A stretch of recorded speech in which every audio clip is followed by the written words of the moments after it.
It had been her father's ambition to provide his daughter with the best possible education. Harriet's own ambition had been to make enough money to buy a quaint old farmhouse called Tallboys in the next village. Both father's and daughter's ambitions were to be realized. Harriet's education was to take her to Oxford. Her marriage to Lord Peter Wimsey was to take her to the quaint old farmhouse in Hertfordshire.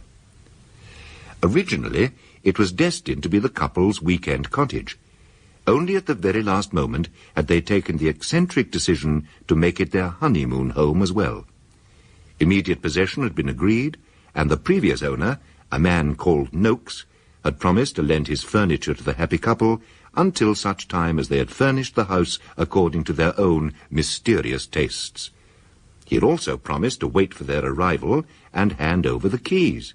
But it rapidly became clear that everything was not running according to plan. I hope Noakes has waited up for us. I don't see any lights on. He may have given us up. Then we shall firmly hand ourselves back to him. People like you and me, Harriet, are not so easily got rid of.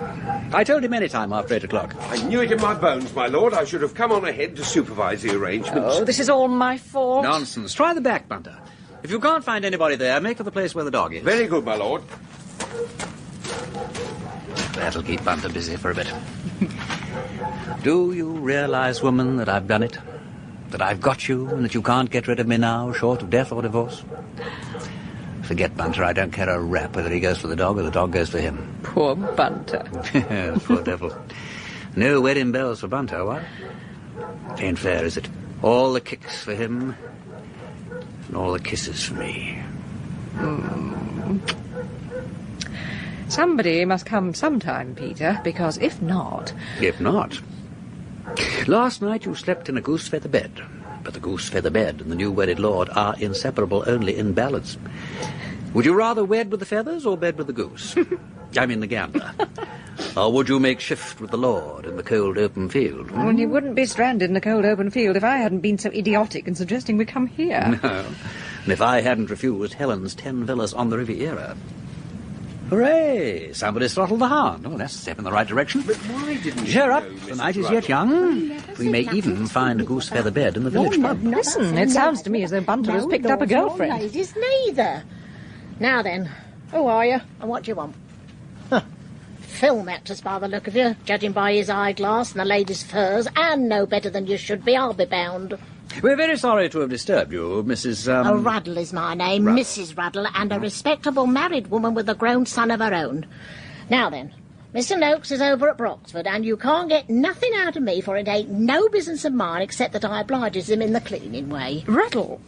I know the name, and I think I remember your face. I'm Dr. Vane's daughter, that used to live at Great Pagford. Don't you remember him? Lord, now, to think of that. Dr. Vane's daughter, Harriet. Yes. Oh, well, now I come to look at you, you have got a look of him. And how are you, miss, after all this time? We did hear as how you'd been in trouble with the police. Oh, but as I said to my son, Bert, you can't believe the stuff they put in them papers. Well, it was quite true, Mrs. Ruddle, but they'd got hold of the wrong person. Oh, just like them. There's that Constable Joe Sellen tried to make out as my Bert had been stealing Aggie Twitterton's ends. Ends, I said? You'll be making out next as he took that there pocketbook of Mr. Noakes is what he made all the fuss about. Call yourself a policeman, I says. I'd make a better policeman than you any day, Joe Sellen. That's what I says to him. Mrs. Ruddle, if we might proceed. Oh, well, I'm sure I'm very pleased to see you, miss, looking so well. But if you and the gentleman was wanting Mr. Noakes... Well, we did want him, but I expect you can help us. This is my husband, and we've bought the house, and we arranged with Mr. Noakes to come here for our honeymoon. You don't say. Oh, well, I'm sure I congratulate you, miss. Ma'am. Thank you. And sir. Yeah, thank you very much. Honeymoon. Well, there. Well, it won't take me a minute to put on clean sheets, which is all line-aired and ready at the cottage, so if you'll let me have the keys... But we do not have the keys, Mrs. Ruddle. That's just the trouble. Mr. Noakes said he'd make all the preparations and be here to let us in. Oh, well, he never told me nothing about it. Off to Broxford he was by the 10 o'clock bus Wednesday night. But if you do his cleaning, haven't you got a key to the house? No, I have not. You don't catch him giving me no keys. Afraid I'll pinch something, I suppose. Many's the time I've said to Bert, supposing the house was to go on fire with him away and no keys nearer than Pagford. Pagford? I thought you said he was a Broxford. So he is. Sleeps over his wireless business. Oh, but you'd have a job to get him, I reckon, him being a bit deaf and the bell ringing into the shop. Your best way will be to run over to Pagford and get them from Aggie Twitterton. That's his niece. She's got a key to the house. Oh, excuse me, ma'am, but what might your married name be? Lady Peter Wimsey. Oh, I never. Oh, that's what he said. But I didn't pay no heed to him. There's some of them commercial fellows would say anything, wouldn't they, sir? I beg your pardon? We all have to pay heed to Bunter. He's the only really reliable person in the party. Now, Mrs. Ruddle, we'll run over and get the keys from Miss Twitterton and be back in 20 minutes. Bunter, you'd better stay here and give Mrs. Ruddle a hand with things. Very good, my lord. Is there room to turn round, do you think? No, my lord, I fancy there is not room to turn. I will open the gate for your lordship.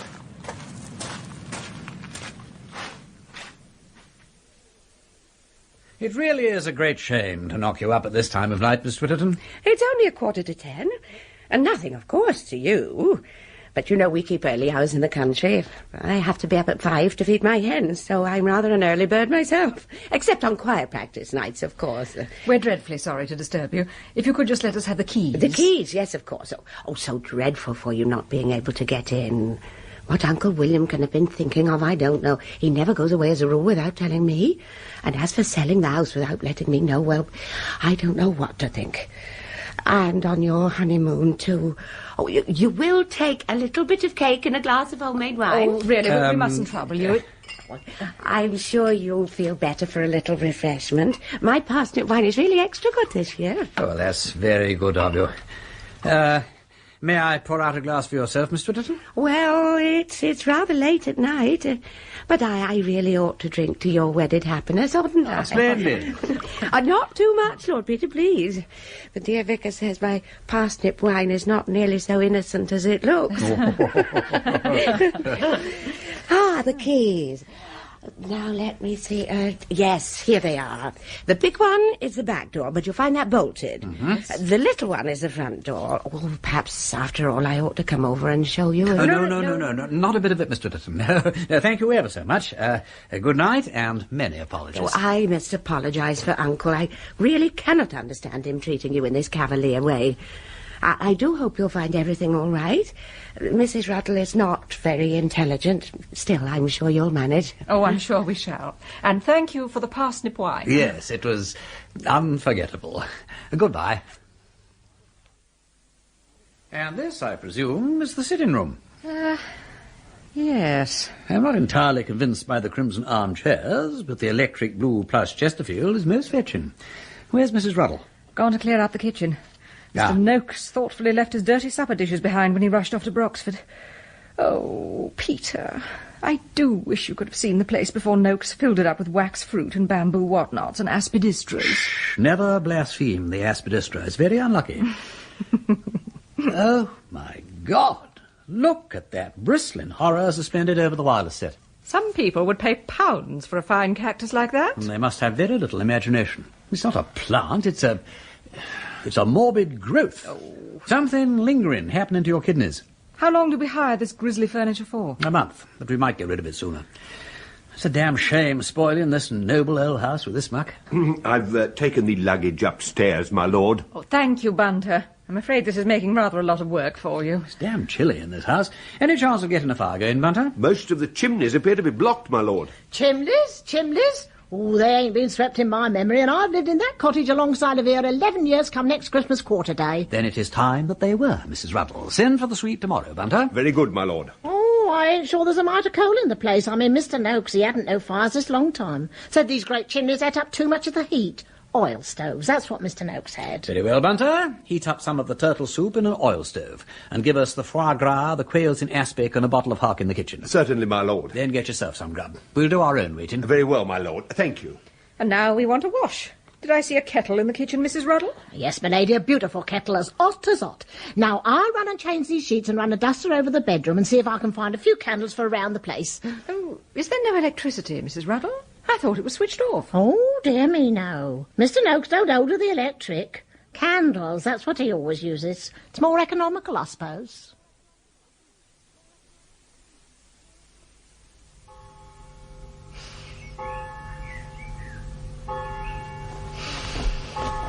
Peter? Peter, Heart's desire. somebody's frying bacon. Oh, nonsense. People don't fry bacon at dawn. Dawn. That was 8 by the church clock. Busy old fool. Unruly son. You're quite right about the bacon. The smell's coming up quite distinctly. It's through the window, I think. This calls for an investigation. I say, what a gorgeous morning. Are you hungry? Ravenous. Unromantic, but reassuring. As a matter of fact, I could do with a large breakfast myself. After all, I work hard for my living. I'll give Bunter a hail. God's sake, put some clothes on. If Mrs. Ruddle sees you hanging out of the window like that, she'll have 1,000 fits. It'll be a treat for her. Nothing so desirable as novelty. I expect old man Ruddle went to bed in his boots. Bunter! Damn it, there is the Ruddle woman. Oh! Oh, my God! It's you, my Lord. Stop laughing, Harriet, and chuck me my dressing gown. Good morning, Mrs. Ruddle. Tell Bunter we're ready for breakfast, would you? Yes. Right you are, my Lord. What a mother. That'll give us something to talk about. I think talking might be Mrs. Ruddle's strong point. Shall we keep her on, Peter? I don't see why not. She seems willing enough. Though I fear it may be a sore trial of patience for poor Bunter. But he'll cope. Bunter always copes. All that's the matter with this chimney, Mr. Bunter, is soot. So we had inferred, Mr. Buffett. No chimney can't draw when a pot's full of corroded soot like this here chimney pot is. You can't ask it. 'Tain't reasonable. I don't ask it. I ask you to get it clear, that's all. Oh, you've got the sweep, Bunter. That's splendid. We thought we heard something going on. Yes, my lady, Mr. Puffet has been good enough to oblige, but I understand that he's encountered some impenetrable obstacle in the upper portion of the chimney. How kind of you to come, Mr. Puffet. We had a dreadful time last night. Oh, well, my lady, I'm always willing to oblige. Not but what you'll allow as a chimney what's choked like this chimney is ain't fair to a man nor his rods. I'm sure you'll manage it somehow, Mr. Puffet. Peter! Peter, darling! The sweep's here! Oh, frabjous day. I'm coming, my own, my sweep. What a genius you have for saying the right thing, Harriet. All my life I have waited to hear those exquisite words. Peter, darling, the sweep is here. We are married, by God, we are married. I thought so once, but now I know it. Where is the sweep? The pair of boots projecting from the fireplace is currently all that is to be seen of him. He hasn't got stuck, has he? No, it's the power he's putting behind it. There's corroded soot in the pot or something, which makes it very hard work. Ah, the sweep emerges. Puffet is the name. You'll be his lordship, I take it. Hope I sees you well, sir. Thank you, we are in the pink. But this chimney seems to be a little unwell. Shortness of wind or something? Oh, there ain't no call to abuse the chimney. The fault's in the pot. Ah, I follow you. Even a Tudor chimney winds somewhere safe to pot. No, that's just it. If we had the Tudor pot now, we'd be all right. But Mr. Noakes, now, he took out some of them Tudor pots and sold them to make sundials. Sold them to make sundials? Oh, that's right, my lady. Catchpenny, I calls it. That's him all over. And these here fiddling modern pots what he's put on, well, ain't no good for a chimney the height and width of this one. Lord Peter, I do hope I'm not disturbing you. Oh, not at all, Miss Twitterton. I felt I must run over and see how you were getting on. Was nice of you to come. Won't you sit down? Oh, thank you. Lord Peter, I couldn't help being anxious. I do hope you've passed a comfortable night. Thank you. Parts of it were excellent. I always think the bed is the important thing. Where can Uncle be? I'm sure if I'd known... Oh, look, there's Frank Crutchley outside. I'm so glad Uncle may have said something to him. Frank comes every Wednesday to do the garden, you know. A most superior young man. I'm sure he could help us. Shall I call him in? Oh, yes, do have him in. Frank? Frank! Whatever can have happened? We can't find Uncle.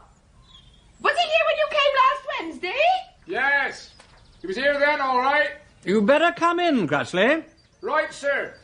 Now, Frank would run over to Broxford, I'm sure, and find out what's happened to Uncle. Frank could get a car from the garage. He drives for us to Hancock at Padford, you know. I'm sure you won't mind my mentioning it, but if you've bought the house and want someone to do the garden... He's kept it awfully well. I thought it looked lovely. But I'm so glad you think so. He works so hard and he's so anxious to get on. Come in, Crutchley. Thank you, sir.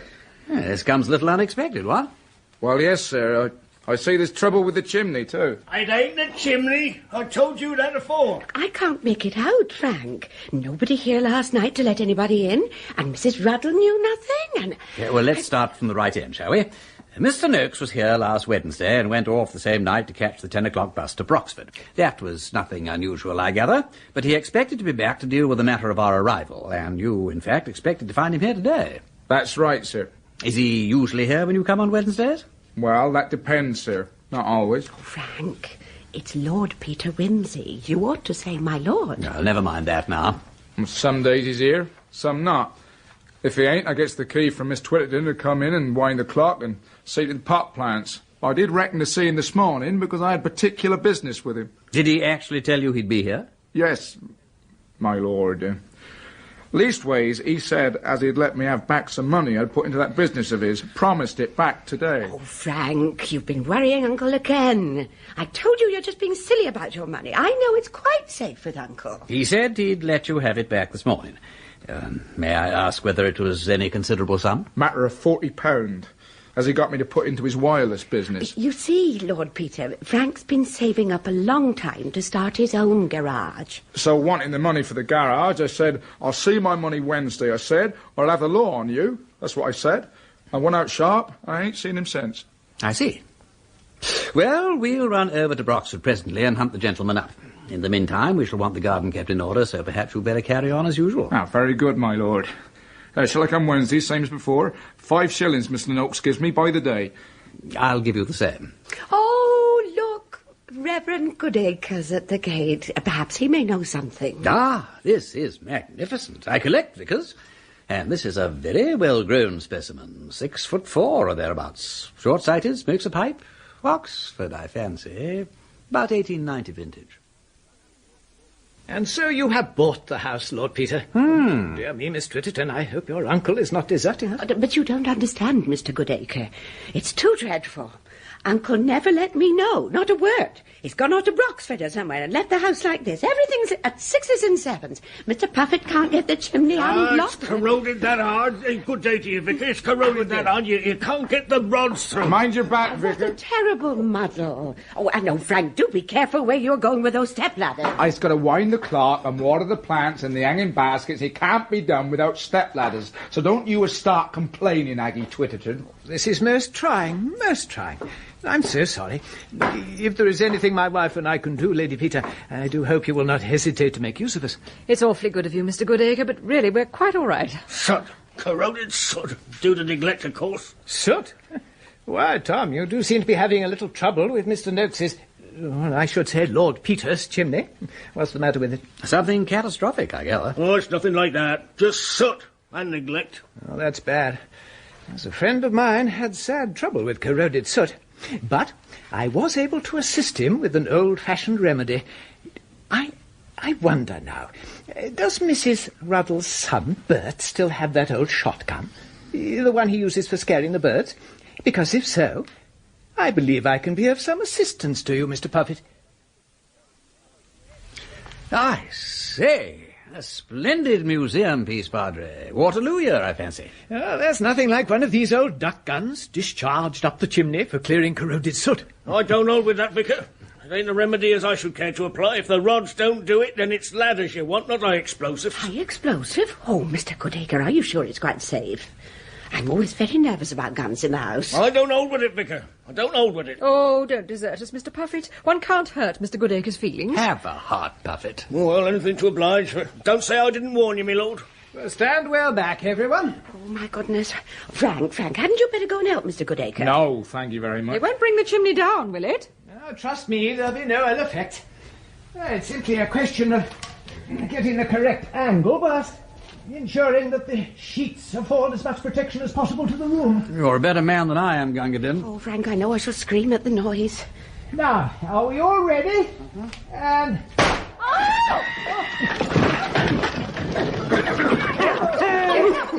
Oh, my goodness. Oh, heaven preserve us. Frank, help. raptor! Oh, bountiful Jehovah! What there, don't you say I didn't warn you. A pretty mess your sitting room's in now, no mistake.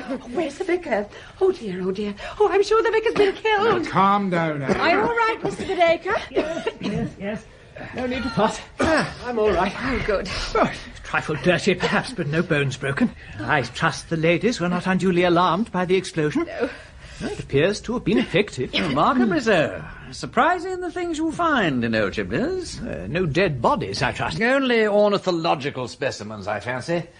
Or dead bats, perhaps. And 8 feet or so of an ancient chain, as formerly worn by the mayors of Paglum. Ah, an old pot chain, very likely. That's what it'll be. Hung up there on them ledges as like as not.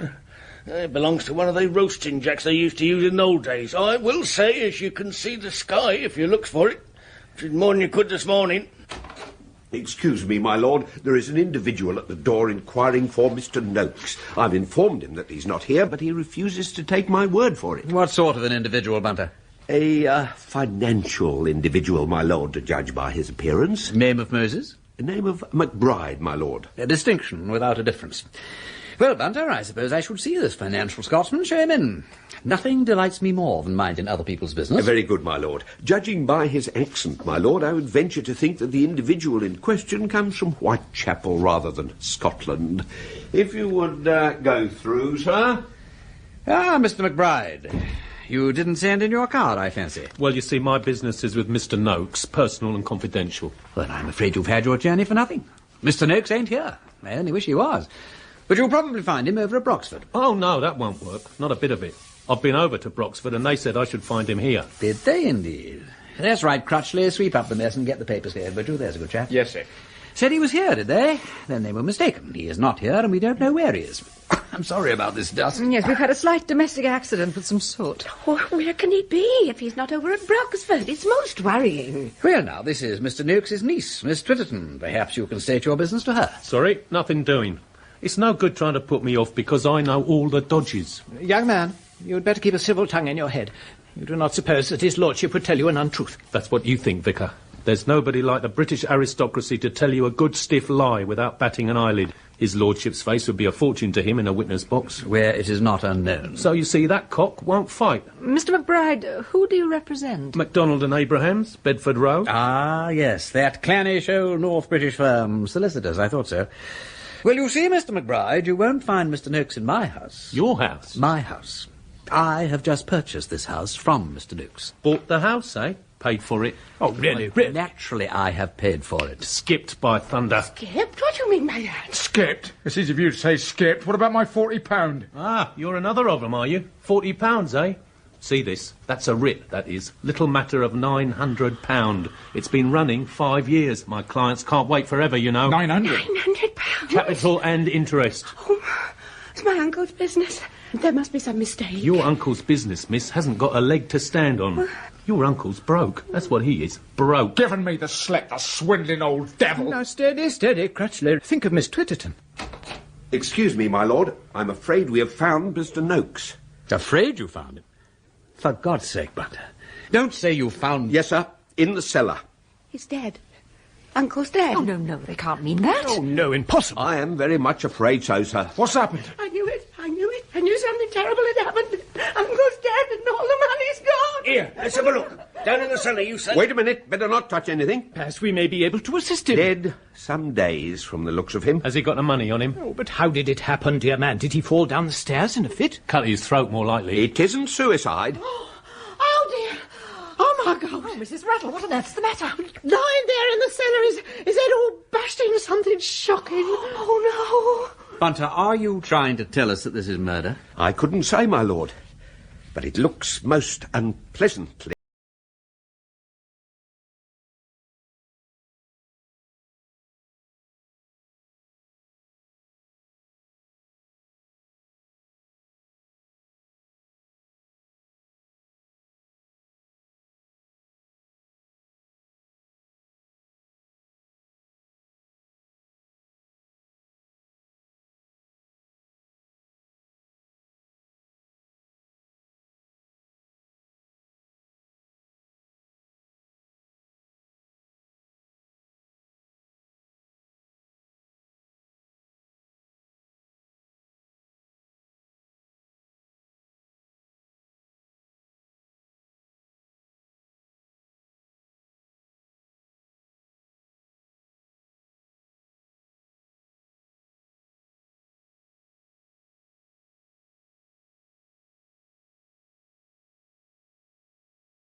is not everyone's idea of the perfect honeymoon home.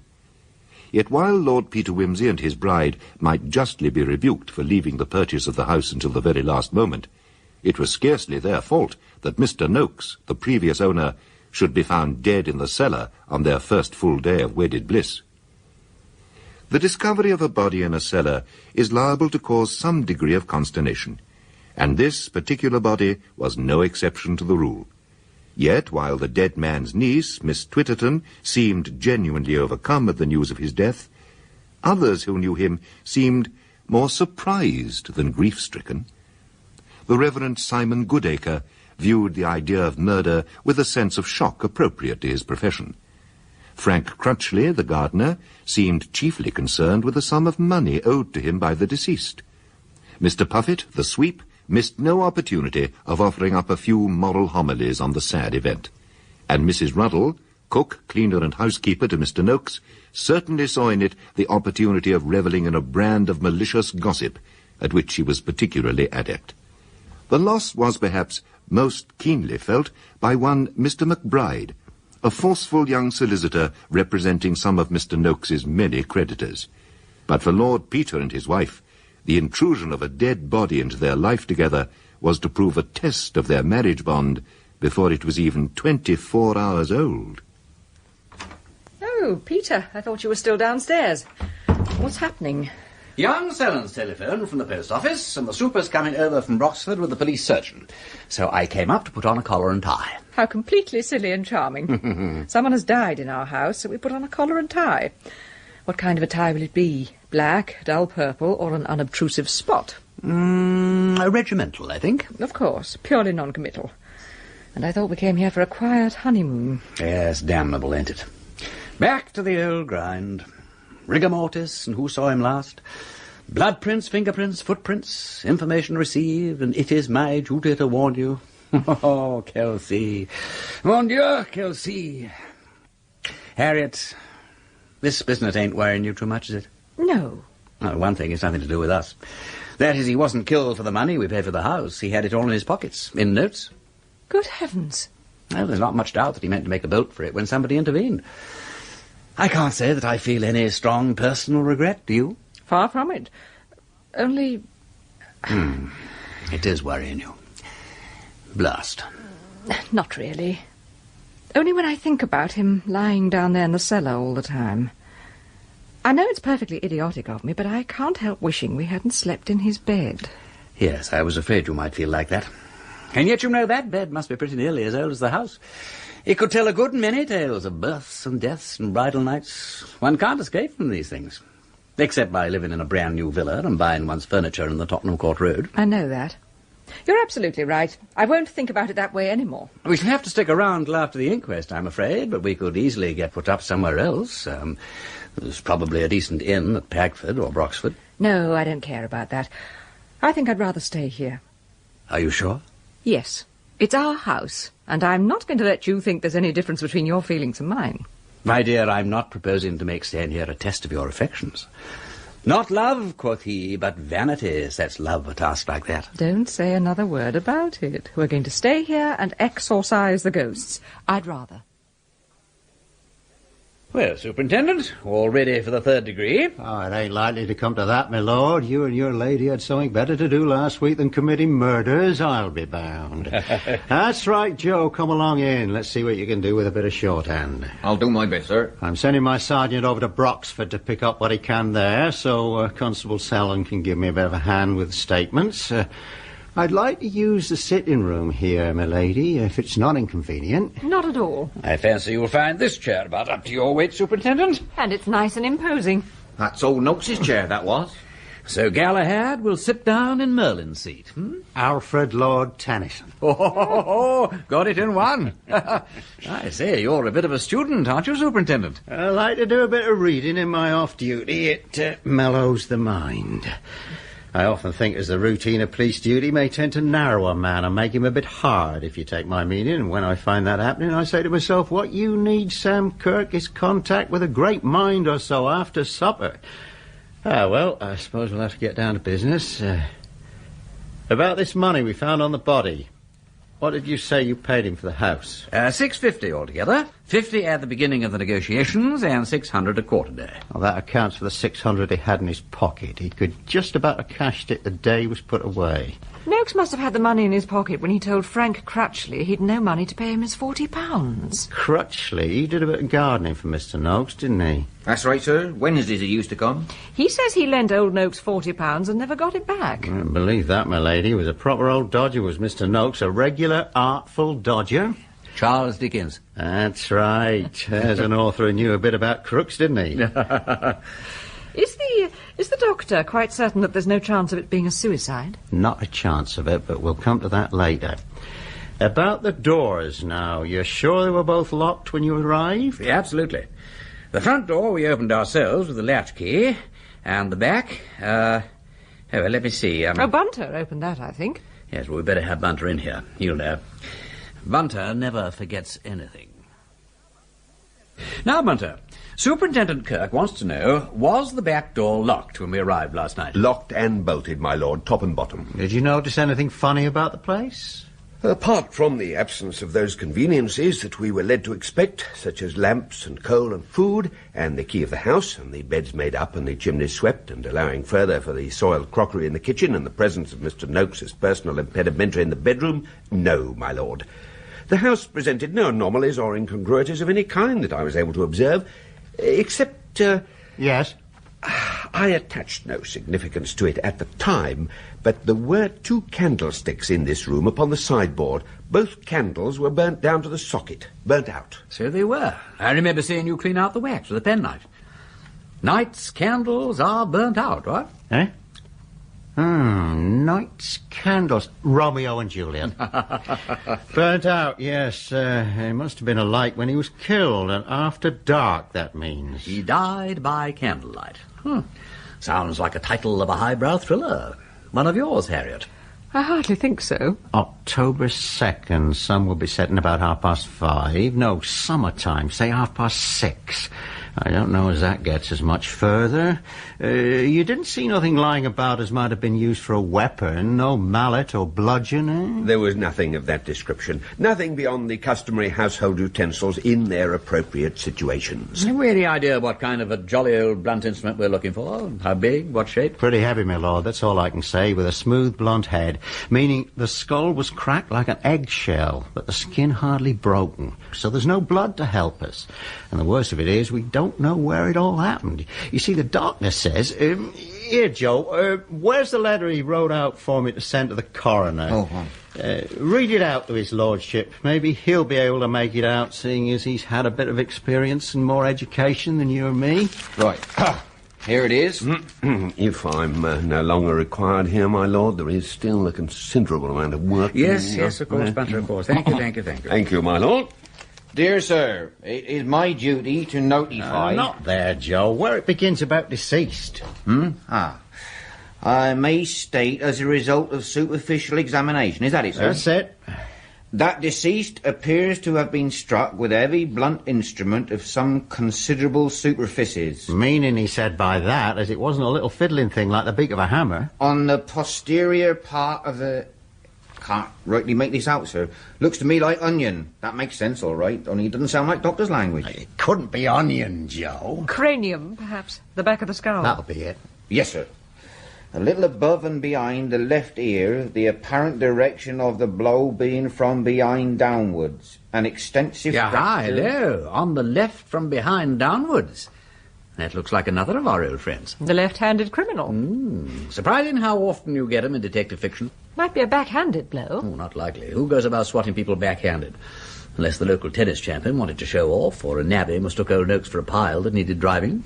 Another thing, my recollection of Noakes is that he was awfully tall. Quite right, so he was. 6'4", only he stooped a bit. Call it 6'2" or 3. You want a pretty tall murderer.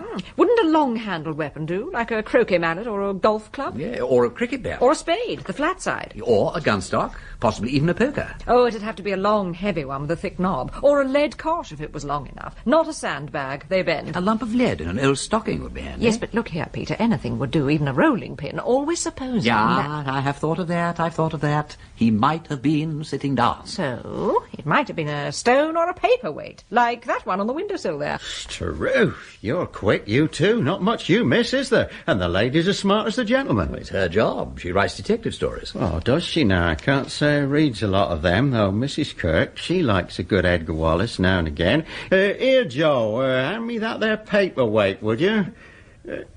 Not that way. Ain't you never heard of fingerprints? Oh, sorry, sir. Well, that won't take fingerprints. It's too rough. Edinburgh granite, by the look of it. Edinburgh Castle, I fancy.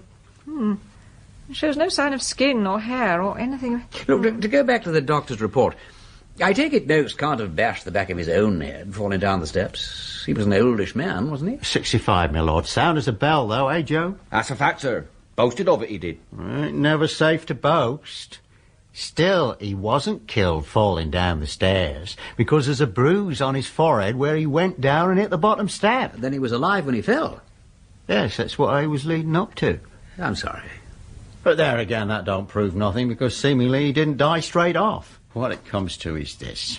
Somebody hit him and bust his skull and he'd likely tumble down and lose consciousness. Concussed, as you might say. Now, after a bit, he'd come to like as not, but he'd never know what hit him. No, he would.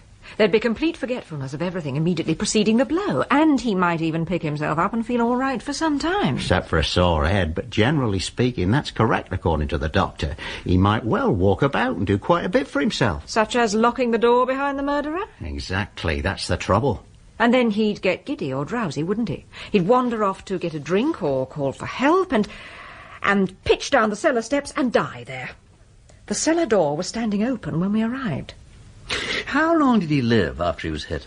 Doctor says from half an hour to 1 hour, judging by the something or other. Hemorrhage? Give me the letter, Joe. Hemorrhagic effusion into the cortex. That's a good one. A bleeding in the brain. Good Lord, he had plenty of time. He may have been coshed outside the house altogether. But when do you suppose it all happened? That's what we've got to find out.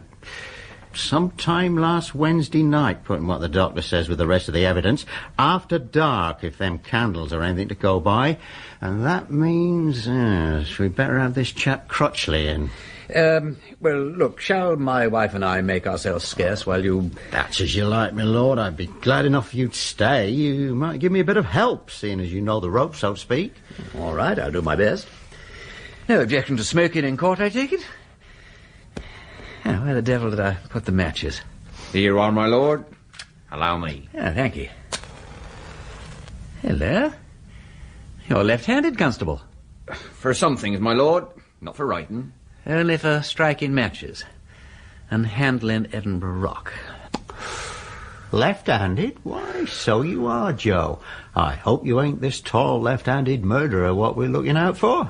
No, sir. A pretty thing that'd be. We shouldn't never hear the last of that. Now, Joe, you hop out and get Frank Crutchley. Yes, sir. Oh, that's all right, Superintendent. I'll tell him. I want to see whether the sweep started on the kitchen chimney yet. Oh, thank you, my lady. That's very kind.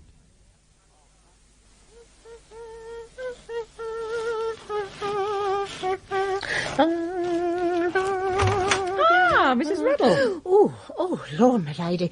Oh, you did give me a turn. You want to cut the bread thinner, Mrs. Ruddle? Oh, yes, my lady. Oh, hasn't Puffet started on the chimney in here yet? I told him as he had to wait, my lady, seeing as I had to do work in the kitchen. Oh, I see. Well, don't keep him waiting too long, will you? No, my lady. Of course, Mr. Puffet likes to make out he's somebody ordering me about in my kitchen just like I was a servant or something. Oh, I'm sure Mr. Puffet wouldn't mean to upset you. Just like that Joe Sellon starts asking me questions, he does, the cheek of it. No, I says, when a proper policeman comes, he can ask all the questions he likes, but don't you think you can go ordering me about, I says. I dare say the superintendent will want to ask you some questions, Mrs. Ruddle. Well, that's fine enough, but I'm not going to start answering questions of that young Sellon. Call yourself the law, I says. If you're the law, I says, I don't think much of it, so he said... They're just taking Mr. Noakes away. Oh, my lady, shall I be getting on with the kitchen chimney? Oh, yes, please, Mr. Puffet. Just as soon as... Just as soon as I've made them sandwiches, if you don't mind, Mr. Puffet. The sitting-room chimney's drawn beautiful now, ain't she? I always said there was nothing the matter with that flue. It's a good thing Mr. Noakes ain't alive to see all that heap of coal in the grate. There's a fire in there that does credit any chimney. You've done a marvellous job, Mr. Puffett. We're very grateful to you. Oh, have you seen Frank Crutchley? He promised to give me some help with me rods. He's in with Superintendent Kirk, Mr. Puffett. Oh, is he now? Yes, I expect the police will want to ask everyone a few questions. Oh, I've got no objections to answering questions of a superintendent. He'll be glad enough to hear what I has to tell him. Well, if I'm going to get this chimney swept today, my lady... Ah, right, Mr. Puffett. Are those sandwiches ready yet, Mrs. Ruddle? There. Finished. And the bread sliced as thin as ever you could want it, my lady. That's fine. And now, Mrs. Ruddle, you and I shall see if we can bring a little order to the upstairs rooms. Oh, if you say so, my lady. That's right, Mr. Kirk. 1 day a week I comes in and does the garden. 5 shillings a day. Saving up I was, to get a garage of my own. Only for that there £40 Mr. Noakes had off me. Never mind that now, Crutchley. That's gone west, that has. There's no use crying over spilt milk. You still taking everything down, Joe? Yes, just about everything, sir. But he promised to let me have it, he did. He ought to have been a smarter and got it out of him last week. But he hadn't got it then. Oh, hadn't he, though? Cripes, you don't mean to tell me... Yes, Crutchley. I'm afraid he had the money on him all the time. Mean to say if he hadn't been killed, I might have had me money? If you could have got in before the other creditors. Mr. McBride seemed very determined to recover his client's money. God, I'd like to... Now, listen, my lad, we're sorry about your money, but it's up to you to give us a hand, see? Yes. All right. But I've been done. That's a fact. All right. What do you want to know? Well, first of all, when did you last see Mr. Noakes? Wednesday evening. I finished up my work just before 6 and came in here to water the pot plants. And when I'd done them, he gave me my 5 bob, same as usual. And that's when I started asking him for my 40 quid. Where was that, in here? No, in the kitchen. He always sat in there. I come out here with the steps in my hand. Steps? Why the steps? Why, for watering the hanging cactus over there and for the clock. I wind the clock every week. It's an 8-day. I can't reach either of them without the steps. Was he alone in the kitchen when you went out? Yes, I was off then. He followed me down the passage, talking about giving me the money first thing in the morning. Then I heard him lock and bolt the door behind me. Which door was that? The back door. He mostly used that. The front door was always kept locked. Ah, is that a spring lock? No, mortise lock. So that means the front door could only be opened with a key from inside or out? That's right. Well, I should have thought you'd have seen that for yourself, if you looked. Was the front door key ever left in the lock? No, he kept it on his bunch. It ain't a big one. It certainly wasn't in the lock last night. We got in that way with Miss Twitterton's key, and the lock was perfectly free. Oh, that's important, that is. Make sure you got that down now, Joe. Yes, Mr. Kirk. Well, now, to get back to the time you left the house last Wednesday night, Crutchley. What time? Dunno. Must have been getting on for 20 past, I reckon. Anyway, it was 10 past when I wound that there clock, and it keeps good time. We'll take it, then, that you left here sometime after 6:10. What did you do next? Went straight to choir practice. See you. Choir practice, eh? Ought to be easy enough to check up on that. What time's practice? 6:30. I was in good time. You can ask anybody. Quite so. All this is routine, you know, getting the time straight and so on. You left the house not earlier than 6:10 and not later than, say, 6:25. Now, as a matter of routine, what did you do after that? Vicar asked me to drive him over to Pagford. He don't like driving himself out of lighting up. Had me supper over at the Pig and Whistle and had a look on at the darts match. Tom Puffett can tell you, he was there. Vicar gave him a lift over. Did you bring Mr. Goodacre back afterwards? Yes. 10:30 I got the Vicar home, or just after.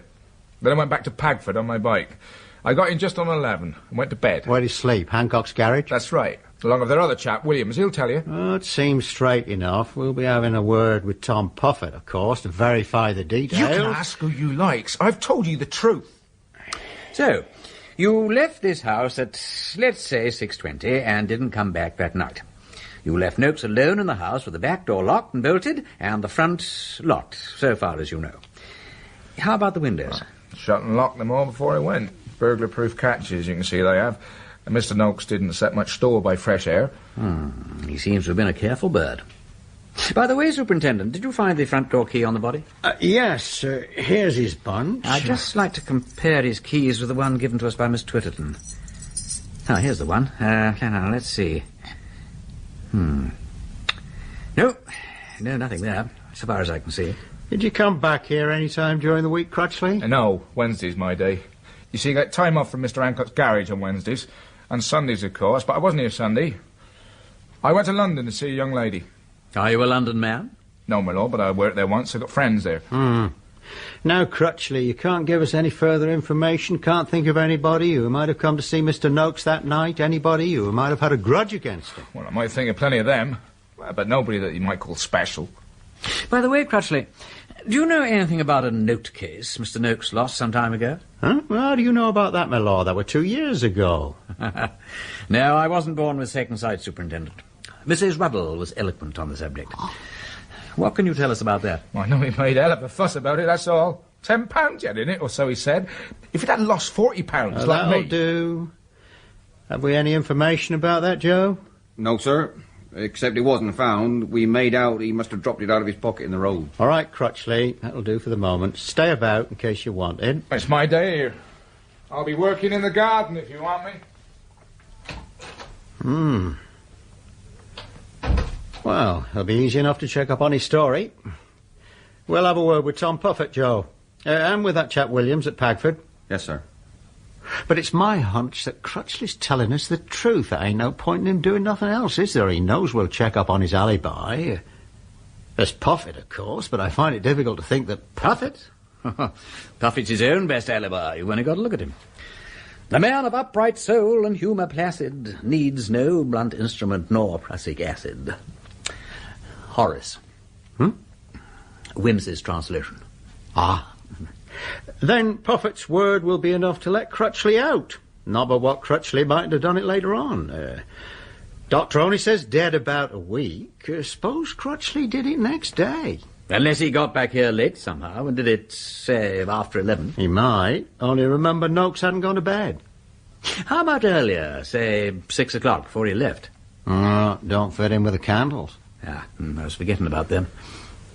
But you know you could light candles at 6 o'clock on purpose to create an alibi. Oh, I suppose you could, yes. Yes. If Crutchley did it, then I think it was done before 6 o'clock, because I don't see old Noakes letting Crutchley in after dark. Unless Crutchley did have a key, after all. What was you looking for in them keys, my lord? Traces of wax, Constable. Oh, find anything? No. But see here, the way I look at it is this. If Crutchley did it, how did he come to miss all that money? That don't look reasonable to me. You're quite right. It's the most puzzling thing about the case, whoever committed the murder. It almost looks as though it wasn't done for money. But it's not easy to see any other motive. That's a funny thing about it. By the way, Superintendent, if Mr. Noakes had had any money to leave, who would have come in for it? We got that. Found this bit of a will in that old desk in the kitchen. Here it is, sir. After payment of my just debts... Cynical blighter. A fine fat legacy to leave anyone. All I die possessed of to my niece and sole surviving relative, Agnes Twitterton. That surprise you, my lord? Not at all. Why should it? When the solicitor fellow McBride blew the gaff about Noakes's debts, what did Miss Twitterton say? Well, she went off the deep end, naturally. Naturally. Seemed a bit of a blow to her, eh? Not more than you might expect. And what did Miss Twitterton say when your man discovered the body? Well, she shrieked a bit and so on, and went off into hysterics. Did she say anything in particular besides shrieking? Well, I didn't notice. Oh, damn it, Superintendent, I don't Now, see here, my lord, I've heard one or two things from these other people. Then why don't you ask them? I'm going to. You're a gentleman, my lord, and you've got your feelings. There's nobody as likes the idea of a woman being hanged, but I'm a policeman, and I can't afford to indulge in feelings. They're a privilege of the upper classes. Upper classes be damned. Now, this solicitor fella, McBride, he's no class at all. If I asked you, you'd tell the truth, but it might hurt you. Now, I can get it out of McBride, and it won't hurt him in the least. I see. Painless extraction's a speciality. You might put it that way, my lord. Yes. Mr. McBride, there's just one other thing. Did you happen to notice what sort of effect the discovery of the body had upon the family and friends, so to speak? Well, they were upset, wouldn't they? You remember anything special said? Oh, I'll get you. Well, now, the gardener chap... Crutchley. He went as white as a sheet, he did. And the vicar was badly put about. The niece had hysterics, but she didn't seem as surprised as the rest, did she, my lord? I can't say that I noticed. What do you mean by that, McBride? Well, when the servant came in and said they'd found Mr. Noakes, she yelled out at once, "Oh, Uncle's dead. Did she now? That is not quite fair, McBride. Anybody could have told that from Bunter's Manor. I know I could. Could you? You didn't seem in any hurry to believe it. Did Miss Twitterton say anything else? She said, Uncle's dead and all the money's gone. Just like that. Then she had the Jim Jams. Nothing like LSD for going straight to the heart, is there? Nothing. You, if I recollect rightly, asked whether they'd found any money on the corpse. Quite right. Well, he was no relation of mine, you see, was he? Now, Mr. Superintendent, are you going to want me anymore? I've got to get back to town. That's all right. Have you got his address, Joe? Yes, sir. Well, good morning, Mr. McBride. Thanks very much. My pleasure, I'm sure. That don't put Aggie Twitterton in too good a light, do it, my lord? Motive doesn't make a murder, Superintendent. Maybe not, but if Noakes was killed for what he had to leave, then his niece is a prime suspect. But Mr. Noakes didn't have any money to leave. Neither he did, Joe. But Aggie Twitterton didn't know that.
Honeymoon home is scarcely conducive to the creation of wedded harmony.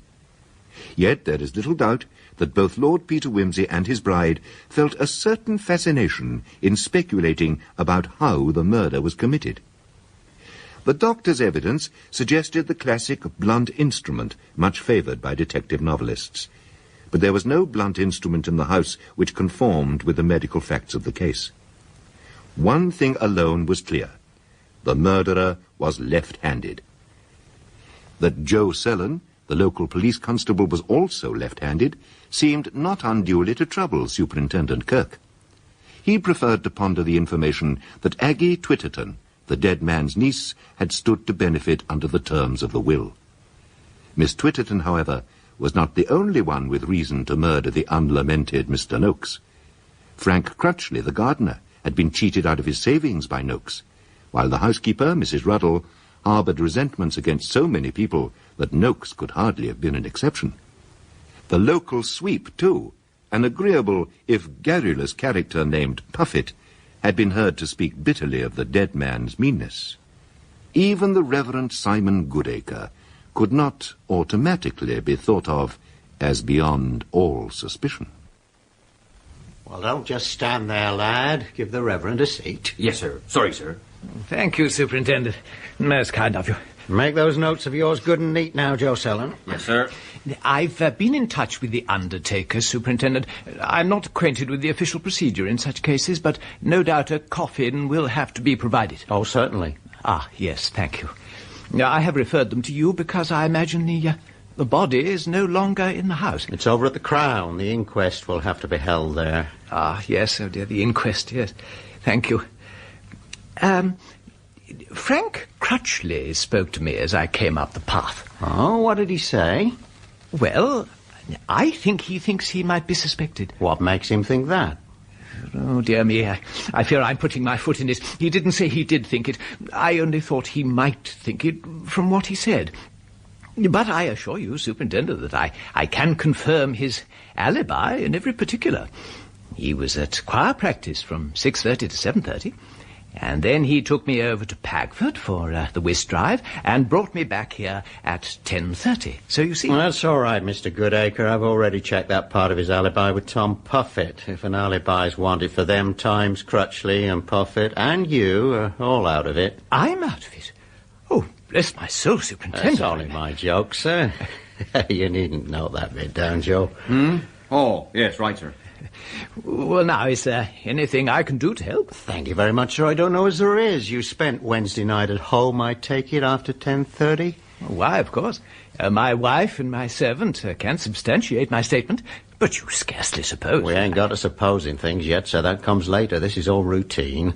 You didn't call here at any time during the last week by any chance? Oh, no, Mr. Noakes was away. Oh, you knew he was away, did you, sir?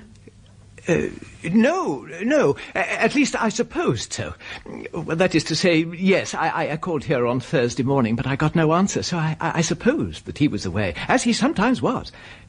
In fact, I fancy Mrs. Ruddle told me so. Yes, that was it. Ah, yes. When you came on Thursday, you didn't notice anything funny about the house? Oh, goodness me, no, nothing unusual at all. What would there be to notice? Well, nothing really, sir. Thanks for your help. Oh, right. Well, I'll be on my way, yes. Good afternoon, Superintendent. Good afternoon, Joe. Now, Joe, go and find Lady Peter and ask her if she'd kindly fetch Miss Twitterton down to the sitting room to have a chat with me. There's a few things about that lady's behaviour as I'd like to understand a bit better. Oh, please, Lady Peter, don't leave me. Well, Miss Twitterton, that's really up to the superintendent. That's all right, my lady. I'm sure I don't mind. Come and sit down over here. That's right. There's nothing to be alarmed about, Miss Twitterton. Just a few simple questions, and Constable Sallon here will be taking notes. Now, when did you last see Mr. Noakes? Oh, not for about 10 days. I looked in last Sunday after morning service. I mean, of course, last Sunday week. I come over, you see, to play the organ for the dear vicar. You have a key for the front door, haven't you? Oh, yes, and the back door, too. They never leave me, except last night, of course, when Lord Peter had them. You haven't ever lent the front door key to anyone? Oh, dear, no, not anybody. I mean, if Uncle was away and Frank Crutchley wanted to get in on a Wednesday morning, he always came to me, and I went over with him and unlocked the door for him. Uncle was ever so particular. Is there any chance you might have left the keys lying in a place where they could have been stolen or borrowed? No, never. Did Mr. Noakes make a will, did you know? Oh, yes. I'm sure he made a will. He always said, when I was worried about things, of course, I'm not very well off, he always said, Aggie, I can't help you now because it's all tied up in my business, but it'll come to you after I'm dead. I suppose there won't be anything now. Doesn't look like it, I'm afraid. Oh, dear. I'm afraid it looks dreadful to be worrying about money just now, but... Well, I did think I'd have a little from my old age, and times are so hard, and... Don't worry. I'm sure something will turn up. Mr. Micawber. I'd counted on it. Rather specially. Oh, I am so sorry. Please don't pay any attention. Superintendent, shall you want Miss Twitterton any more? Because I really think... Well, if Miss Twitterton wouldn't mind telling us, just as a matter of form, you understand, where she was last Wednesday evening. But Wednesday's always choir practice. Ah, yes, and I suppose you'd quite naturally pop in on your uncle when that was over? Oh, no. No, indeed, I didn't. I went home to supper. Wednesday's my busy night, you know. That's so? Oh, yes, of course. Because of market on Thursday. Why, I had half a dozen fowls to kill and pluck before I went to bed. You don't mean to say you killed them yourself? Oh, yes. It's so much easier than you would think when you're used to it. That's right. Ring 'em or string 'em up. It's the sharp jerk that does it. Superintendent, I really don't find... Yes, you're quite right, my lady. Don't write that last bit down, Joe. Very good, sir. Just a little joke. Well, thank you, Miss Twitterton. I think that's all for the moment. Oh, that's all right, then. It's all over, Miss Twitterton. Come along. Thank you. Oh, my lady, would you be so kind as to tell Mrs. Ruddle that she'll be wanted down here shortly? But I'd be grateful if I could have a word with Lord Peter first, if that's not inconvenient. I'll tell him, Superintendent. If she was as frank as that about the will, it does rather suggest that she doesn't have anything to hide. Yeah, she knew about that will all right. A little knowledge is a dangerous thing. Not knowledge. Learning. A little learning. Alexander Pope. Is that so? Make a note of that for me, Joe. Yes, sir. Alexander Pope. It don't look as though anybody else could have got hold of the keys, but you never know. Personally, I would prefer not to have a key to a house in which a body had been discovered. Well, that's true, of course, my lord, but I... Did you want me, mister? Yes, close the door, please, Mrs. Ruddle. That's just what I'm doing, ain't it? I wanted to fix up a bit more exactly about the time of this murder.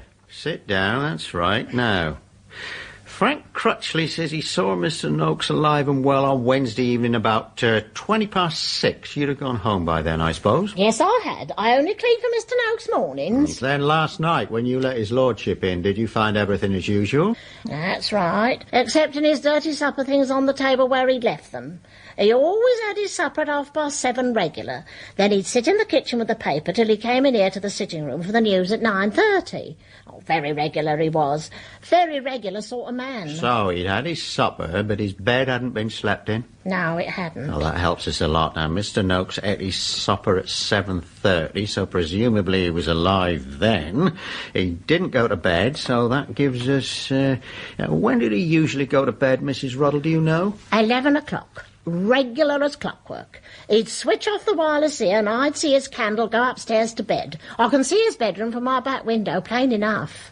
Do you recollect his candle going upstairs to bed last Wednesday night, Mrs. Rudd? Well, I did not. I was that wore out. I dropped off the moment my head hit the pillow, so I was sound asleep by 11. Well, it don't really matter, do it, sir, seeing his bed wasn't slept in? Thank you, Sullen. Just confine yourself to taking notes, lad. Yes, sir. Sorry, sir. Oh, Lord, Mr. Kirk. There now. Have you thought of something? Well, I don't know. It didn't come into my head before. Mr. Noakes must have been dead by 9:30. What makes you think that, Mrs. Ruddle? Well, his wireless wasn't a-working. Oh, what's all this about the wireless? Why, Mr. Kirk, if Mr. Noakes had been alive, he wouldn't have missed the 9:30 news, not if it was ever so. He set great store by the last news, poor soul, though what good it done him I don't know. And I recollect saying to my son Bert last Wednesday night as ever was, funny thing, I says, Mr. Noakes ain't got his wireless going tonight, that ain't like him, I says. But you couldn't possibly hear his wireless from your cottage with all the doors and windows shut. Well, I won't deceive you. I did just pop over here a few minutes after 9:30 to borrow a drop of paraffin from his shed. And if the wireless had been on, then I couldn't have helped hearing of it. 9:30 news. Now, that's on the National. That's right. He never bothered with the 6 o'clock. Joe, raise the lid of that radio cabinet and see what programme it's set to. Yes, sir. The point is set to regional, sir. Has anyone altered it since? Not to my knowledge. And it looks like you didn't have the wireless on for the 9:30 news. Yeah, we're getting there, aren't we? That's pretty satisfactory, that is.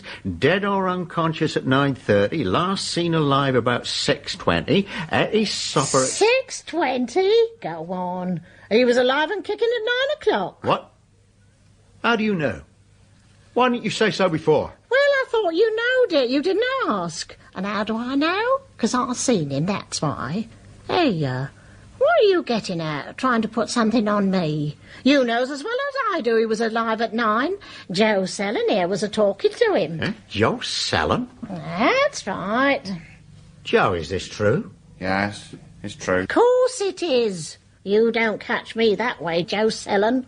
I come in 9 o'clock from fetching a pail of water, and I sees you as plain as a nose on my face a-talking to him at this very window. And I heard you, too. Using language you did ought to be ashamed of yourself, not fit for a decent woman to listen to. I sees you and your helmet. So don't you go a-denying of it. All right, Mrs. Ruddle, much obliged. That brings us pretty near the time. 9 o'clock, you say it was? Yours makes no difference. But you ask Joe Sellen. If you want to know the time, ask a policeman. That's very good. We just wanted a bit of confirmation on that there point. 2 witnesses are better than 1. That'll do. Now, just you run along and see here, don't you go shooting your mouth off. Oh, I'm sure I ain't one to talk. Certainly not. That's the last thing anybody would accuse you of, Mrs. Ruddle. Now, don't you go worrying now. I knows how to keep my mouth shut. Now, Joe Sellen, what's the meaning of this? Well, sir... I'm disappointed in you, Joe. I'm astounded. I mean to say you was there at 9 o'clock talking to Mr. Noakes and you said nothing about it? Ain't you got no sense of duty? I'm sure I'm very sorry, sir. Sorry? That's a nice word to use. You, a police officer, withholding important evidence, and you say you're sorry? Well, I didn't know that old cat had seen me. What the hell does it matter who saw you? You ought to have told me first thing. My God, Joe Sellen, I don't know what to make of you. Upon my word, I don't. You're for it, me lad. I'm sorry. What were you doing here that you didn't want anybody to know about, eh? Wait a minute. Wait a minute. You're left-handed, ain't you? Oh, my God, sir, my Lord, I never done it. I swear I never done it. Well, heaven knows I had cause enough, but I never laid a hand on him. Cause? What cause? Come on now, out with it. What were you doing with Mr. Noakes? Pull yourself together, Sellen. Mr. Kirk's not the man to be hard or unjust to anybody. Now, what's it all about? Well, that there note case of Mr. Noakes's, what he lost 2 years ago. Well, yes, what happened to it? I found it. He dropped it in the road, see, and £10 it had in it.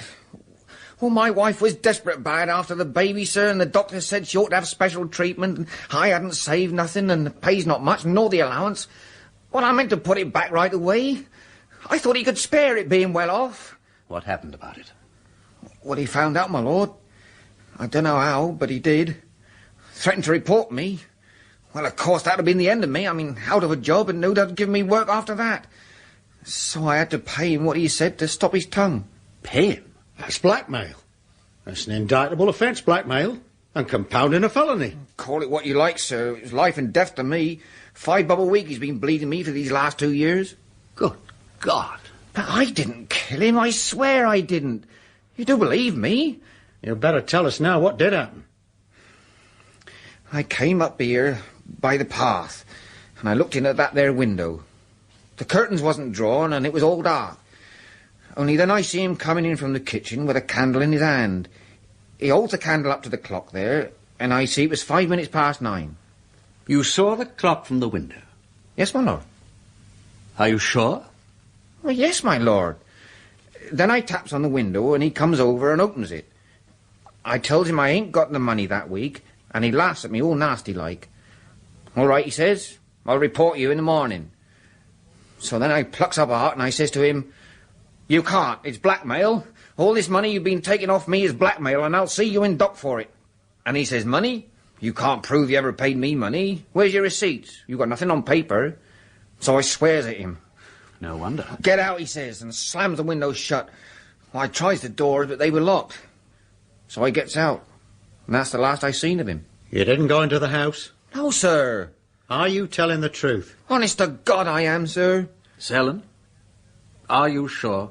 It's God's truth, my lord. Yeah. Well, I don't rightly know what to say. See here, Joe, you better go straight over to Pagford and check out that alibi for Crutchley. See this man Williams that Crutchley shares a room with at the garage. I want to know if Frank Crutchley slept there last Wednesday night, what time he arrived there and so on. Very good, sir. I'll talk to you when you come back. Very good, sir. I hope you won't be too hard on me, sir. I says maybe. Be off with you now, Joe. Go on. Yes, sir. Thank you, sir.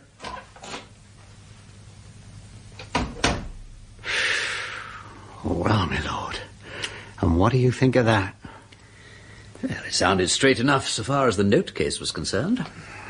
And there's a motive for you. A nice new motive, all a-growing and a-blowing. Widens the field a bit, though, don't it?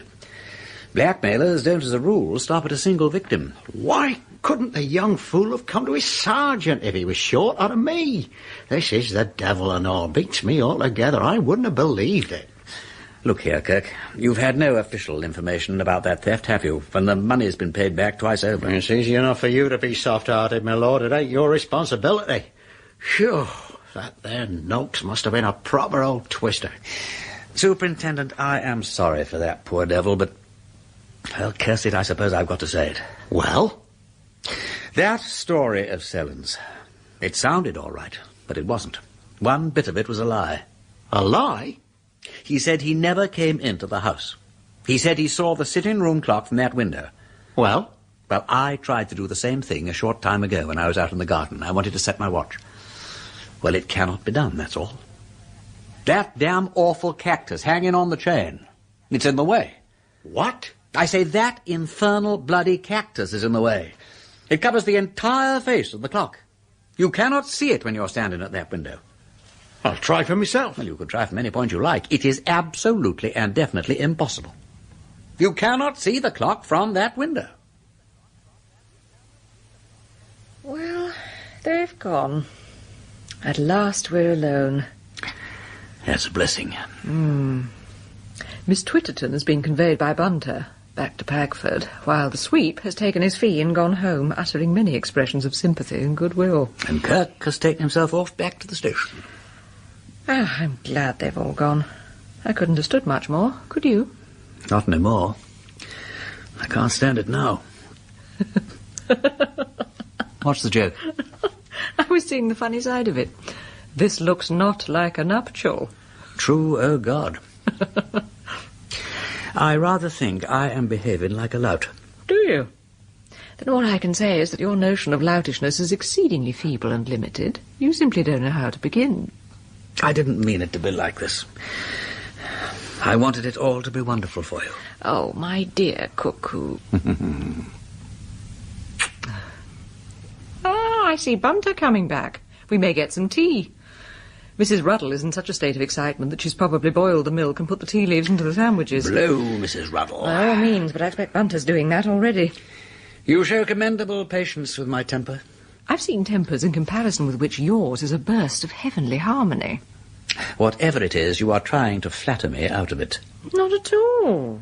I'm only trying to tell you in the nicest possible manner that provided I were with you, I shouldn't greatly mind being deaf, dumb, half-blind and imbecile, afflicted with shingles and whooping cough in an open boat without clothes or food with a thunderstorm coming on. But you're being painfully stupid about it. Oh, my dear. What the devil am I to say to that? Oh, ye gods, render me worthy of this noble wife. Look here, hadn't we better get the car out and run over to Broxford for dinner? There's sure to be some sort of pub there, and well, a little fresh air may help to blow the bats out of my belfry. That's rather a good idea.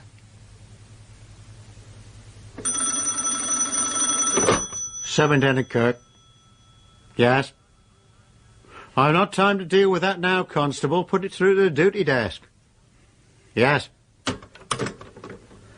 Now, where was I? Yes, I think you got me wrong, Sergeant. I ain't saying as you been any way neglectful of your duty. That's how it sounded to me, Mr. Kirk. Well, it does seem a pity as a young fellow like Joe Sellen should have his career broke all for the want of a bit of help and guidance from his sergeant. Not to mention this other suspicion, which it's to be hoped won't come to anything. That's hardly fair, Mr. Kirk, blaming all this on me. Has Sellen brought in his reports yet? Yes, he wrote some out in the station, and he left a bunch of shorthand stuff. They're typing it up now. Doesn't seem to be complete, though. I suppose it breaks off at the point where... Well, what do you expect? You don't suppose he'd go on taking down his own confession, do you? Be reasonable. What about this fellow Williams over at the garage? I went over there with Sellen. We interviewed Williams, who says that Crutchley did in fact come into the garage just before 11 last Wednesday night and went to bed immediately. And Williams didn't hear anything during the night to suggest that Crutchley left that room? No, apparently not. Well, I can't say as that helps us very much. I've got a theory that will clear the suspicion from Joe Sellen's name, if I'm right. Oh? And what's that, Mr. Kirk? That old Noakes wasn't murdered at all. That he fell off the stepladder while messing about with that silly cactus that's hanging in the sitting room. There have been medically documented cases of people sustaining head injuries and going about their normal business for several hours before the bleeding in the brain finally kills them. It doesn't solve the problem of selling in the clock, though, does it? It's quite clear he's lying about that. Possibly. But if that cactus pot had been taken down by old Noakes, say for watering or clipping or something of that sort, then Joe would have been able to see that clock from the window, wouldn't he?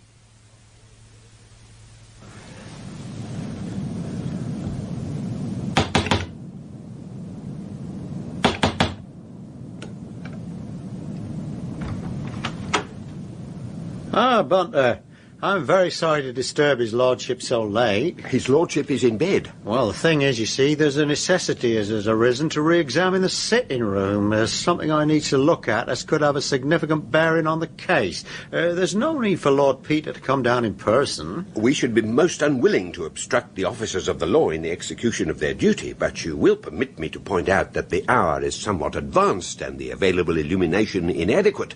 Besides that, the sitting room is situated exactly beneath his lordship's. Superintendent? My lord? Merchant of Venice, Act 5, Scene 1. Peace, ho! The moon sleeps with Endymion and would not be awaked. I beg your pardon, my lord? Don't mention it. Is there anything I can do for you? Only to let me take another look around in the sitting room. Had we but world enough and time, that trifling request, Superintendent, were no crime. But take whatever you like, Super. Only do as the poet sings. Come and go on lissom clerical printless toe. The first is Marvel, the second Rupert Brooke. I'm very much obliged. The fact is, I've got an idea. I only wish I had half your complaint. Do you want to unfold your tale now, or will it do in the morning? Oh, in the morning, my lord. There's no need for you to disturb yourself. Well, good luck to it. And good night.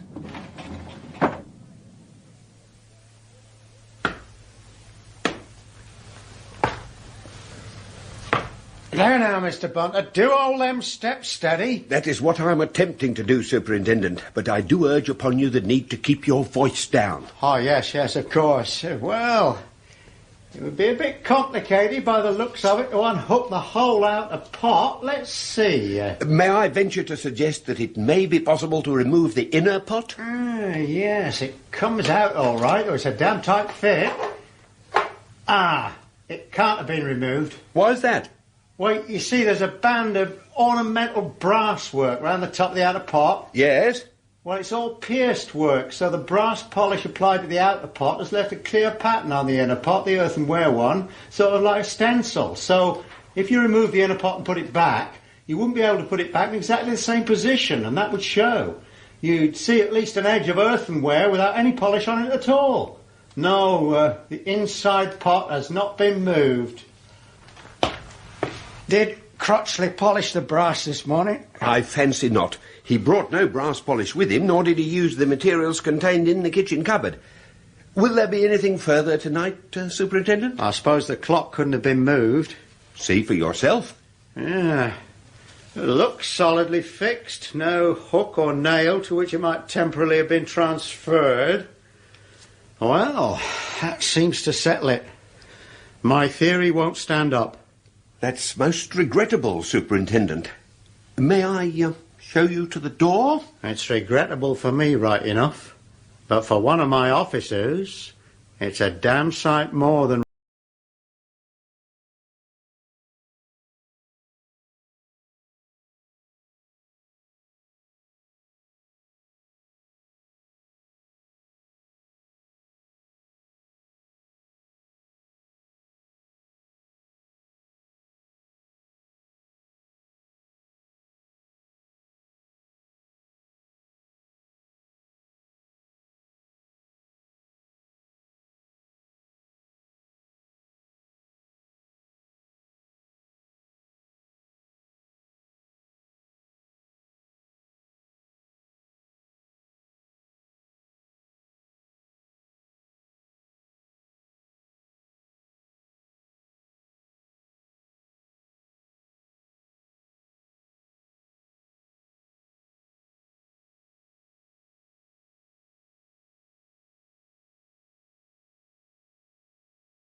His own local constable had suddenly become a prime suspect in the murder of William Noakes, the previous owner of the house which Lord Peter and his wife had just purchased.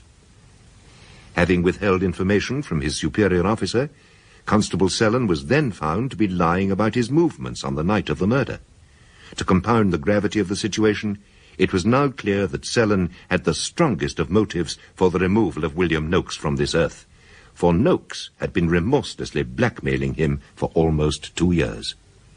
It gave Lord Peter little satisfaction to think that he, personally, had been responsible for detecting that Sellon had been lying. To send a young man to the executioner's rope was not an ambition which he cherished. While he sympathized with Superintendent Kirk's anxious attempts to clear Sellon's name, both he and Harriet knew that the evidence far outweighed their sympathies. And what did the superintendent want last night, Bunter? He wished to ascertain, my lady, whether the hanging cactus in the sitting room could have been removed from its containing pot during the events of last week. I thought he realised that it couldn't. The marks of the brass polish should have told him that with half an eye. No need to get the stepladder and bump around at midnight like a bumblebee in a bottle. Quite so, my lord.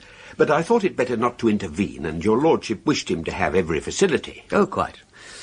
His brain works like the mills of God, but he has some other divine qualities. I know him to be magnanimous and suspect him of being merciful. He's trying hard to exonerate Constable Sellon. Well, that's natural enough. Yes, my lord.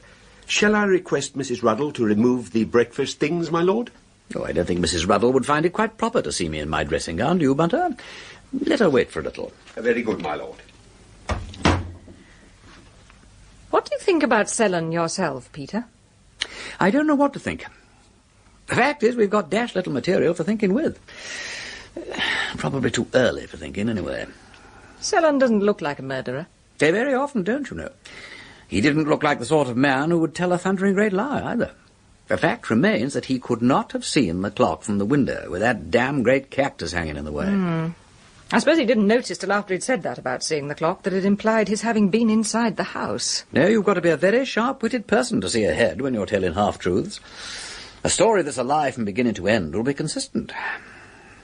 But the thing that is bothering me is how did Joe Sellon get into the house? Noakes must have let him in. Just so. Here is an elderly man locked up alone in a house. Up comes a young man whom he's been blackmailing. And this young man, big and strong and in a murderous rage, quarrels with him, using strong language and possibly threats. The old man tells him to be off and bangs the window shut. The young man goes on knocking at the doors and trying to get in. The old man has nothing to gain by admitting him, yet he does it, and obligingly turns his back on him on purpose that the angry young man may attack him with a blunt instrument.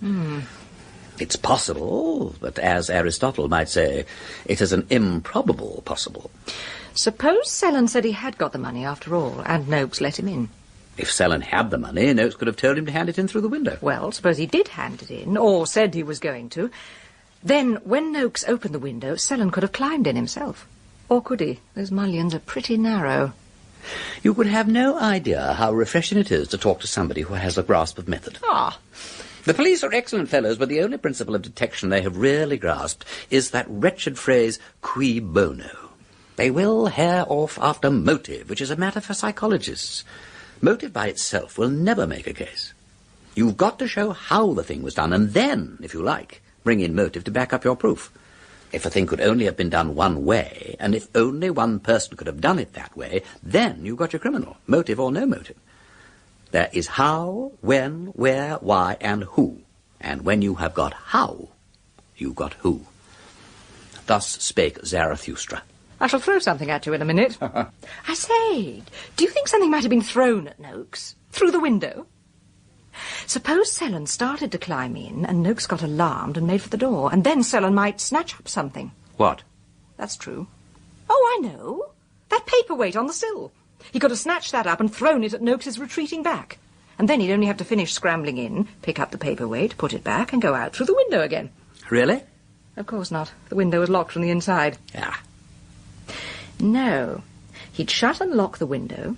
He'd get Noakes's keys from his pocket, open the front door, put back the keys, and then go out, leaving the door unlocked.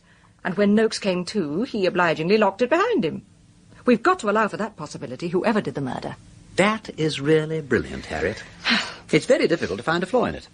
I say, Peter, all this is a bit grim. It's only a theory, after all. We haven't proved a word of it. That is the worst of you mystery mongers. Anything's a solution as long as it holds together. Well, let's make a theory about somebody else. Whom shall we have? How about Mrs. Ruddle? She's a tough old lady and not an altogether sympathetic character. Why on earth should Mrs. Ruddle... Look, never mind why. Why never gets you anywhere. Mrs. Ruddle came to borrow a drop of paraffin. Noakes was sniffing round and heard her. He invited her to step in and explain herself. Yes. He said that he'd often had doubts of her honesty. She said he owed her a week's money. High words passed. He made for her. She snatched up the poker. He ran away, and she threw the poker at him and caught him on the back of the head. Now, that is why enough when people lose their tempers. Unless you prefer to believe that Noakes made improper advances to Mrs. Ruddle, and she dotted him one accordingly. Idiot. Well, I don't know. I wouldn't fancy Mrs. Ruddle myself, but then my standards are high. Let's hear the case against Crutchley and the vicar. Well, they're a bit more difficult because of the alibi. Unless one of them was in league with Mrs. Ruddle, we've got to explain why Noakes didn't have the wireless on as usual for the 9:30 news that night. Take Crutchley first. He deposited the vicar at Pagford before 11. Very early the next morning is Crutchley's time, I fancy, taking out a taxi for a non-existent customer or something of that kind. He must somehow have stolen a key or had one cut, though. Suppose Crutchley came to rob the house and was rummaging in a bureau or something, in that kitchen where the will was found, and Noakes heard him and came downstairs. Stopping to put on his collar and tie and carefully taking all his precious banknotes with him? Of course not, in his night things. He interrupts Crutchley, who goes for him. He runs away. Crutchley hits him, thinks he's dead, gets the wind up and runs off, locking the door after him from outside. Then Noakes comes to, wonders what he's doing down there, goes back to his room, dresses, feels queer, goes towards the back door, meaning to fetch Mrs. Ruddle, and falls down the cellar steps. Excellent. Who made the bed? Oh, bother. Yes, and we haven't explained about the wireless. Oh, this is very discouraging. Ain't it just, though? Which now leaves the way open for a murderous attack by the vicar between 10:30 and 11 that evening. But why should they... Sorry, I keep asking why. All the same, I do think it looks neater to have a comprehensive motive. Murder for the fun of it breaks all the rules of detective fiction. All right, then. Mr. Goodacre shall have a motive. I'll think of one presently. He walks over from the vicarage at about 10:35 and knocks at the door. Noakes lets him in. There's no reason why he shouldn't let in the vicar, who has always appeared mild and friendly. But the vicar, underneath his professional austerity, conceals one of those dreadful repressions so common among clergymen, as depicted by our realistic novelists. So, of course, is Noakes. The vicar, under cover of a purity campaign, accuses Noakes of corrupting the village maiden, whom he subconsciously wants for himself. Of course, how silly of me not to have thought of it. Nothing could be more obvious. They have one of those squalid, senile rows, and the vicar ends up with a brainstorm and imagines he's the hammer of God, like the parson in Chesterton's story. He lays Noakes out with the poker and departs. Noakes recovers his senses, and we go on from there. And that accounts beautifully for the money's having been left on the body. Mr. Goodacre wouldn't want it. Exactly. And the reason why the vicar is so pleasant and innocent about it all now is that the brainstorm has passed and he's forgotten the whole thing. Dissociated personality. I think that's our best effort yet. We only need now to put a name to the village maiden. Well, it needn't even be that. I mean, the vicar may have had a morbid fancy for something else. A passion a la Plato for an aspidistra. or a strange, covetous longing for a cactus. Believe me or believe me not, the vicar came prowling round for no good, and when old Noakes flung himself on his knees crying, "Take my life, but spare the honour of my cactus," he upped with the aspidistra pot. How about that? Oh, dear. It's all very well, Peter. But the poor old thing was really killed. My heart, I know it. But until we find out how, one theory is as fanciful as another. We've got to laugh or break our hearts in this damnable world. Well, it's no good. Never, never, never shall we do anything like other people. We shall always laugh when we ought to cry, and love when we ought to work, and make ourselves a scandal and a hissing. And now you'd better finish dressing and face the situation. Oh, look. There are two men coming up the path, one of them with a camera. Oh, hell. It's Salcombe Hardy. It would be. I'll go and entertain them. Not alone, Harriet. Not alone. Now make it snappy, Sally, because the inquest's at 11 and I can't turn up in a dressing gown. What are you after? Romance in high life or mysterious death in Honeymoon House? Both. I suppose I'd better begin by offering mingled congratulations and condolences. Thank you. Do we mention that you are both in a state of collapse? Or is the message to the great British public that you are marvellously happy in spite of this untoward occurrence? Be original, Sally. Say we're fighting like cat and dog and only relieved from irritable boredom by the prospect of a little detective occupation. Come on, Wimsey. Look at it from my point of view. It's a story of the century. Famous amateur sleuth weds mystery writer, finds corpse on bridal night. Can I say you've got a theory of the crime? Yes. Fine. My theory is that you put the corpse there yourself, Sally, to make a good headline. I only wish I'd thought of it. Nothing else? The fact is, he's completely baffled. As baffled as a bathroom geezer. My wife's baffled, too. It's the only point on which we are at one. When we are tired of heaving crockery about, we sit and sneer at one another's bafflement. The police are baffled, too. Or else they confidently expect to make an arrest, one or the other. You can take your choice. Well, it's a devil of a nuisance for you. And I'm a nuisance, too. But I can't help myself. Do you mind if we take a few photographs? Oh. Quaint Tudor farmhouse, all that? My photographer's outside. Well, be quick, Sally, but for God's sake, use a little tact. No hanging about the back door snooping and asking questions of all and sundry.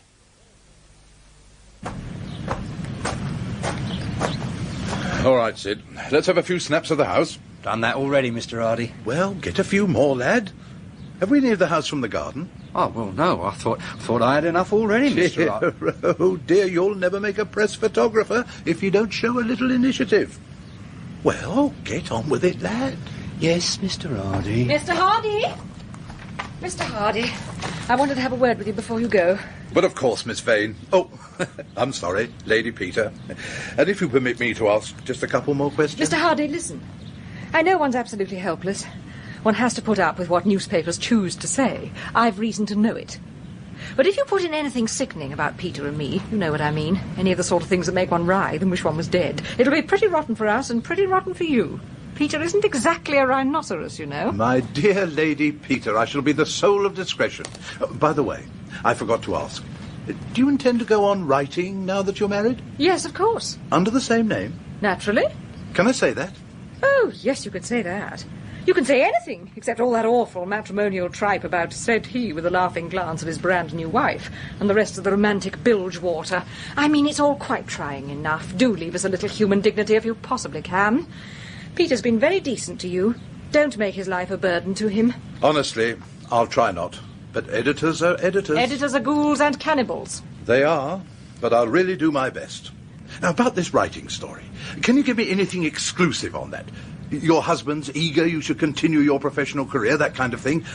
You look forward to getting hints from his experience for use in your detective novels. Oh, damn, must you have the personal angle on everything? Well, I'm certainly going on writing, and Peter certainly doesn't object. In fact, I think he entirely approves. But don't make him say it with a proud and tender look or anything sick-making, will you? Of course not. You writing anything now? No, I've only just finished a book. But I've got a new one in my head. Good. What's it about? It's about the murder of a journalist, and the title is Curiosity Killed the Cat. Ah, fine. I knew this place as a child. A dear old couple lived here who used to ask me in and give me seedy cake and strawberries. That's very pretty and human, and they're dead, so it can't hurt them. Splendid. And all the ugly furniture and the aspidistras were put in the house by Noakes, so don't blame us for them. And he was a grasping sort of man who sold the Tudor chimney pots to make sundials. And that is somebody's ginger cat. He's adopted us. He sits on Peter's shoulder at breakfast. Everybody likes an animal story. You can have the ginger cat. Goodbye, Mr. Hardy. Yes, goodbye.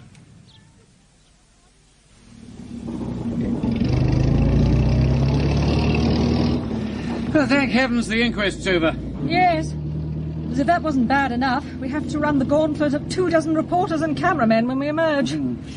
Old Salcombe Hardy is far from being the worst specimen of the species. Still, it proved to be relatively painless.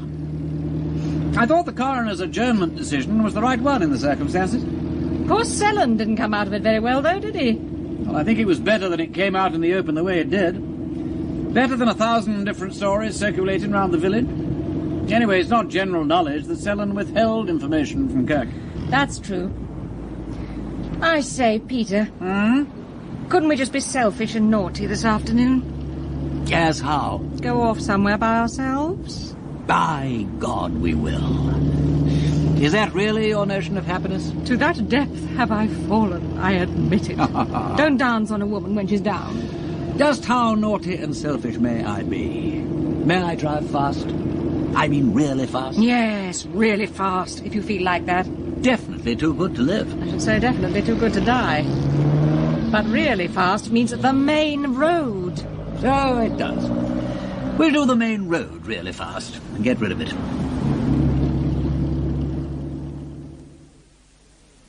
Here's them things you asked me to polish, Mr. Bunter. And shall I put the peas on now, Mr. Bunter? I will see to the peas, Mrs. Ruddle, at the proper time. His lordship is very particular about peas. This here toasting fork's come up lovely, ain't it? Thank you, yes, very nice indeed. Funny the way gentry is about them old bits of things. Curios. Oof, rubbish, if you ask me. This is a very old piece, Mrs. Ruddle. I reckon them who shoved it up the chimney knew what they were doing. Give me a nice gas oven any day. People have been found dead in gas ovens before now, Mrs. Ruddle. Lord now, Mr. Bunter, don't you talk like that. Ain't we had enough corpses about the house already? How that pair can go on living here, I don't know. Speaking for his lordship and myself, we are accustomed to corpses. Where he's happy, she's happy. And it's easy to see she worships the ground he treads on. That is a very proper sentiment in a young married woman. Happy days. Oh, but it's early days yet, Mr. Bunter. A man's a man when all's said and done. Mr. Ruddle now. He used to knock me about something shocking when he'd had a drop. Though a good husband and bringing the money home regular. I beg you will not institute these comparisons, Mrs. Ruddle. I have served his lordship 20 years, and a sweeter-tempered gentleman you could not wish to find. There now. If that ain't love's young dream a-coming up the path. To whom might you be referring, Mrs. Ruddle? Why, that Frank Crutchley, to be sure. Oh, Crutchley. Is he your choice for a second? Oh, go along with you, Mr. Bunter. Me? Oh, no fear. No, Aggie Twitterton runs after him like an old cat with one kitten. Indeed? At her age, mutton dressed as lamb makes me fair sick. If she knowed what I'd know... Afternoon. Any special orders? I ran over thinking there might be. Mr. Hancock don't want me for an hour or two. His lordship gave instructions that the car was to be cleaned, but now it's out again. Ah, well, they got a nice day for it. Well, they didn't get much forwarder at the inquest, seems to me. Nushing it up. That's what they was, trying to make out there was nothing between Joe Sellen and him. I wonder they let that young fella go about at large. He might all be murdered in our beds. I think you'd better be careful in your accusations. That's right. You go imagining things, you'll land yourself in Queer Street one of these days. Well, I don't bear no particular grudge against Mr. Noakes, not like some I could name with their 40 poundses. God almighty, what a tongue you got, you mangy old Paul Parrot. Don't you talk to me like that, Frank Crutchley. And what are you hanging about in the kitchen for anyhow? Waiting for kisses in the gloaming? What are you getting at? Look out there and you'll see. Aggie Twitterton, coming down the hill on her bicycle. God, it's her all right, damn it. What it is to be the answer to a maiden's prayer. Now, see here, Polly's my girl, you know that. There ain't nothing between me and Aggie Twitterton. Not between you and her, but there might be between her and you. And now, if you'll excuse me, there's some of us has work to do.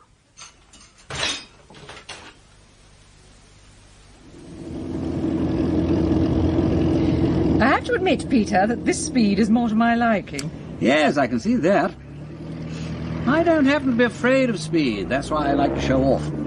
But I give you my word, I won't do it again. Well, not this trip, anyway. Oh, Peter, look at that ruined church. Let's stop and take a look. Oh, an excellent idea. Good heavens, Harriet. Look at that over there. What? The sundial. May I lose my last dollar if it ain't one of our chimney pots? Oh, it can't be, can it? Well, it can, and it is. I do believe you're right. Oh, Peter, how absurd. Come on, this calls for a closer inspection. It is one of ours, Peter. Another of the crimes perpetrated upon our noble house by the late unlamented Noakes. I will have my pot back, even if I die for it. We will track down our bartered chimneys from end to end of the country, as the Roman legions sought the lost eagles of Varus. I think the luck went out of our house with the chimney pots. It's our job to bring it back. That'll be fun. I counted this morning. There are only 4 of them missing. This looks exactly like the 3 that are left. I'm positive it's ours. This, Harriet, is an occasion. Let us occupy this handsome seat and contemplate the landscape. The car's well off the road if anybody wants to get up the lane. Oh, what a beautiful spot. What do you think about life? I mean, do you find it good on the hill? Worth living? Yes. I've always felt absolutely certain it was good. If only one could get it straightened out. I've hated almost everything that ever happened to me, but I knew all the time it was just things that were wrong, not everything. With me, it's always been the other way round. I can enjoy practically everything that comes along while it is happening. Only I have to keep on doing things, because if I once stop, it all seems a lot of rot, and I don't care a damn if I go west tomorrow. At least, that's what I should have said. Now, I don't know. Things have come straight for me, Peter. I always knew they would if one hung on long enough, waiting for a miracle. Honestly? Well, it seems like a miracle to be able to look forward. Well, to see all the minutes in front of one come hopping along with something marvellous in them, instead of just saying, well, that one didn't actually hurt, and the next may be quite bearable if only something beastly doesn't come pouncing out. As bad as that? No, not really, because one got used to it, to being everlastingly tightened up to face things, you see. But when one doesn't have to anymore, it's different. I can't tell you what a difference it makes.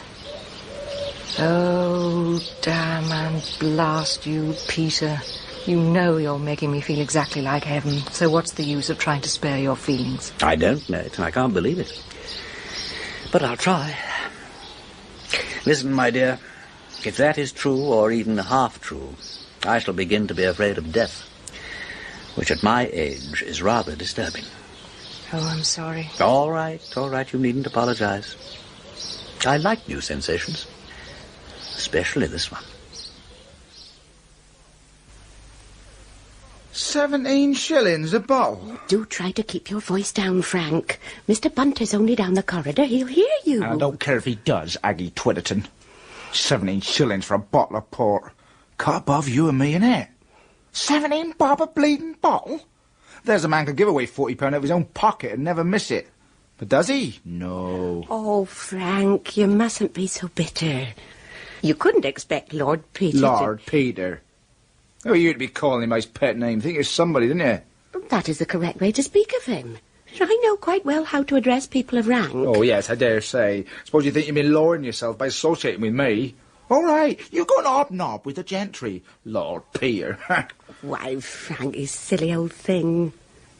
I believe you are jealous. Jealous? That's good. That's rich, that is. What's the idea? Starting to make eyes at his lordship now? Frank, he's a married man. How can you say such things? Oh, he's married, all right. Quite a romance in high life. Like to be in her shoes, wouldn't you? You don't really think I'd want to change places with anybody, do you? Oh, Frank, if only you and I could get married at once. Ah, yes, your Uncle Noakes has put a bit of a spoke in that wheel, hasn't he? I've been trying all day to see you and talk over what we're going to do. What we're going to do? Hadn't been for your soft soap, I'd have got my 40 quid out of that old devil months ago. Oh, please, don't be so angry with me. We couldn't either of us know. It's time we got down to brass tacks. You and me getting spliced with the idea of coming into your uncle's money, that was one thing, see? That's business. But if there's no money from you, it's off. You get that? Oh, Frank. A man that's starting in life wants a wife, see? A nice little bit to come home to. Someone he can cuddle, not a skinny old hen with a brood of buff Orpingtons. How can you speak to me like that? Look at yourself in the glass, you old fool. Talk about a man marrying his grandmother. Oh. No, I only wanted to help you get on. You thought you bought me with your uncle's money, didn't you? Well, where is it? How can you be so cruel? You told me over and over again you were fond of me. You said you were. You said you were. Oh, can that row? But you did say so. Oh, you can't be so cruel. Oh, dear Frank. Oh, don't be kind to me, Frank. I love you so much. Damn you, get off. Take your blasted claws out of my neck. Shut up. Shut up, I tell you. I'm sick and tired of the sight of you. Oh, God! Throat! God! Ruth, would you believe it? Oh, whatever's happening? Something's up with that bumsucker bunter. That lousy old nosy parking bitch, the interfering old bizzer. Where is she? Where's who? Mrs. Ruddle, of course. Who told her to go poking her long nose into my pantry? What's all the fuss about? What are you wanting Mrs. Ruddle for? I am wanting Mrs. Ruddle because Mrs. Ruddle has done something dreadful to his lordship's...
Noakes, his death was felt to represent something less than a disaster. This regrettable, if understandable, lack of grief had one unfortunate consequence. It widened the range of those who had a motive for his killing.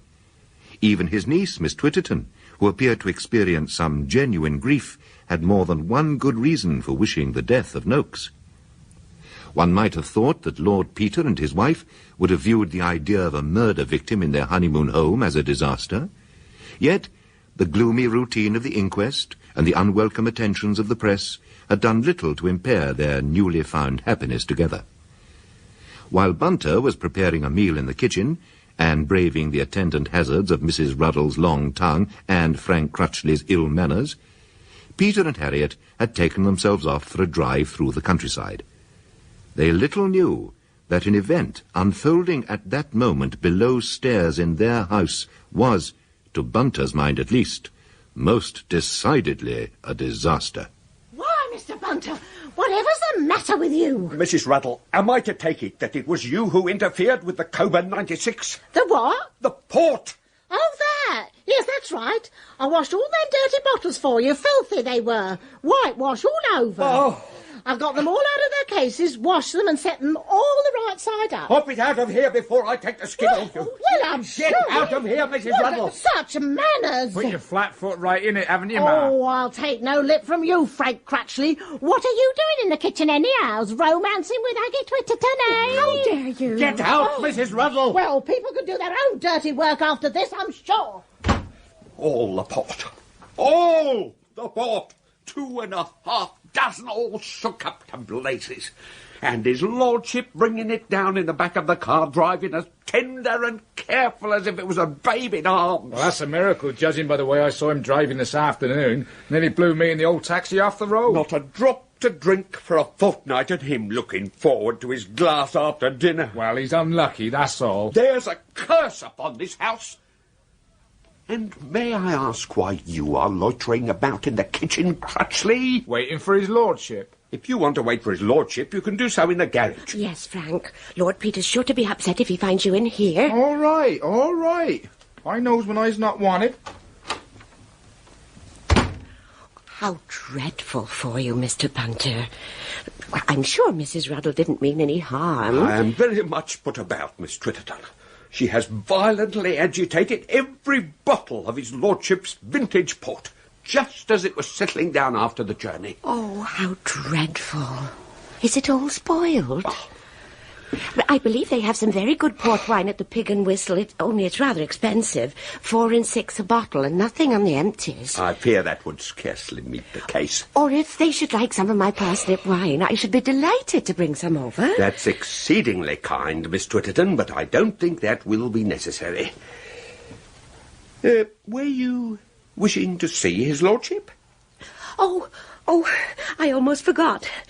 If it isn't troubling you too much, Mr. Bunter, would you be so kind as to tell Lady Peter that I've brought her a few eggs from my hens? Certainly, Miss Twitterton. The Buff Orpingtons. They lay such pretty brown eggs, don't they?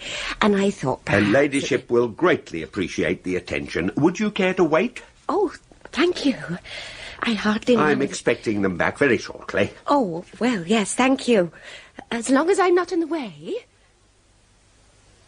Well, here we are again, amidst the aspidistras and cacti and bamboo whatnots of the ancestral home. Ooh, I can't wait to get our own furniture moved in. Harriet, my dear, perhaps it's the country air or something, but I'm feeling slightly intoxicated. Almost like being in love, in fact. But I don't think it could be that, do you? Oh, surely not. Oh, I thought not, because after all, we're married, aren't we?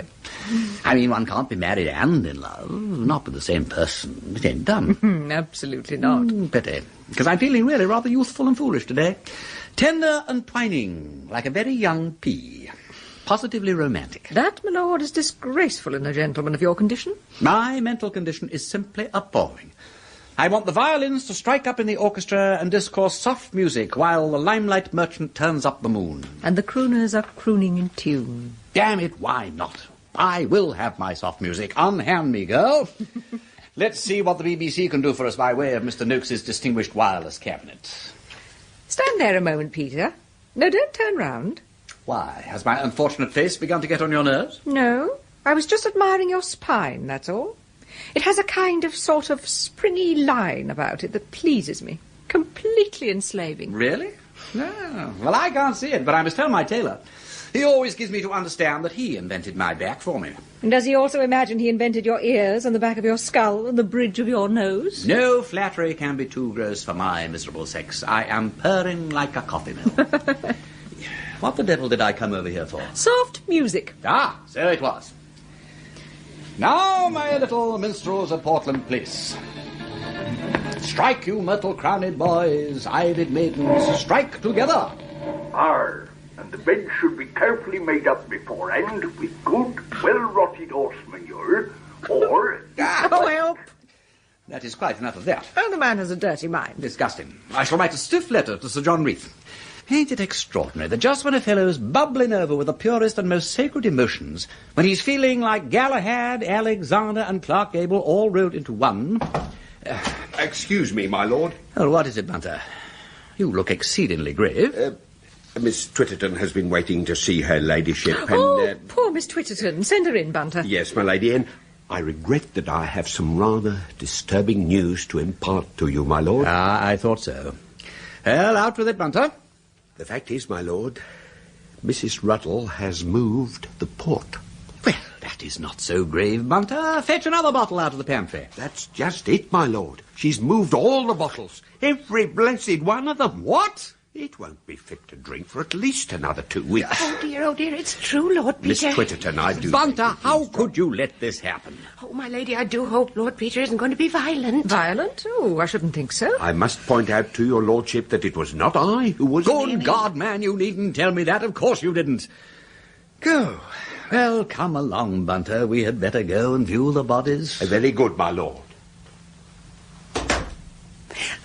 Oh, dear. Lord Peter looked terribly upset when Mr. Bunter told him about the port. I rather think he was upset. But really, that's no reason for you to... I'm sorry. It's silly of me, but I'm always so terrified of gentlemen being angry and... My dear Miss Twitterton, what is the matter? You're trembling all over. Surely you didn't really think Peter was going to throw things about or anything, did you? Oh, your hands are like ice. Come and sit down by the fire. It's just, well, they're all men, aren't they? And men are so horrible. Dear Miss Twitterton, what is the trouble? Can I help? Has someone been horrible to you? Oh, my lady, I'm ashamed to tell you. He said such dreadful things to me. Who did? Frank. Terrible things. Look, I know I'm a little older than he is, and I suppose I've been very foolish, but he did say he was fond of me. Frank Crutchley? Yes. And it wasn't my fault about Uncle's money. Oh, no. We were going to be married, only we were waiting for the £40 and my own little savings that Uncle borrowed. And they're all gone now. And no money to come from Uncle. And now Frank said he hates the sight of me, and I do love him so. Oh, I'm so sorry. Oh, what you must think of me. Oh, that doesn't matter the very least bit. I must be going. I'm afraid I look a sight. No, not a bit. Just a touch of powder's all you want. Where's my, here it is on the whatnot.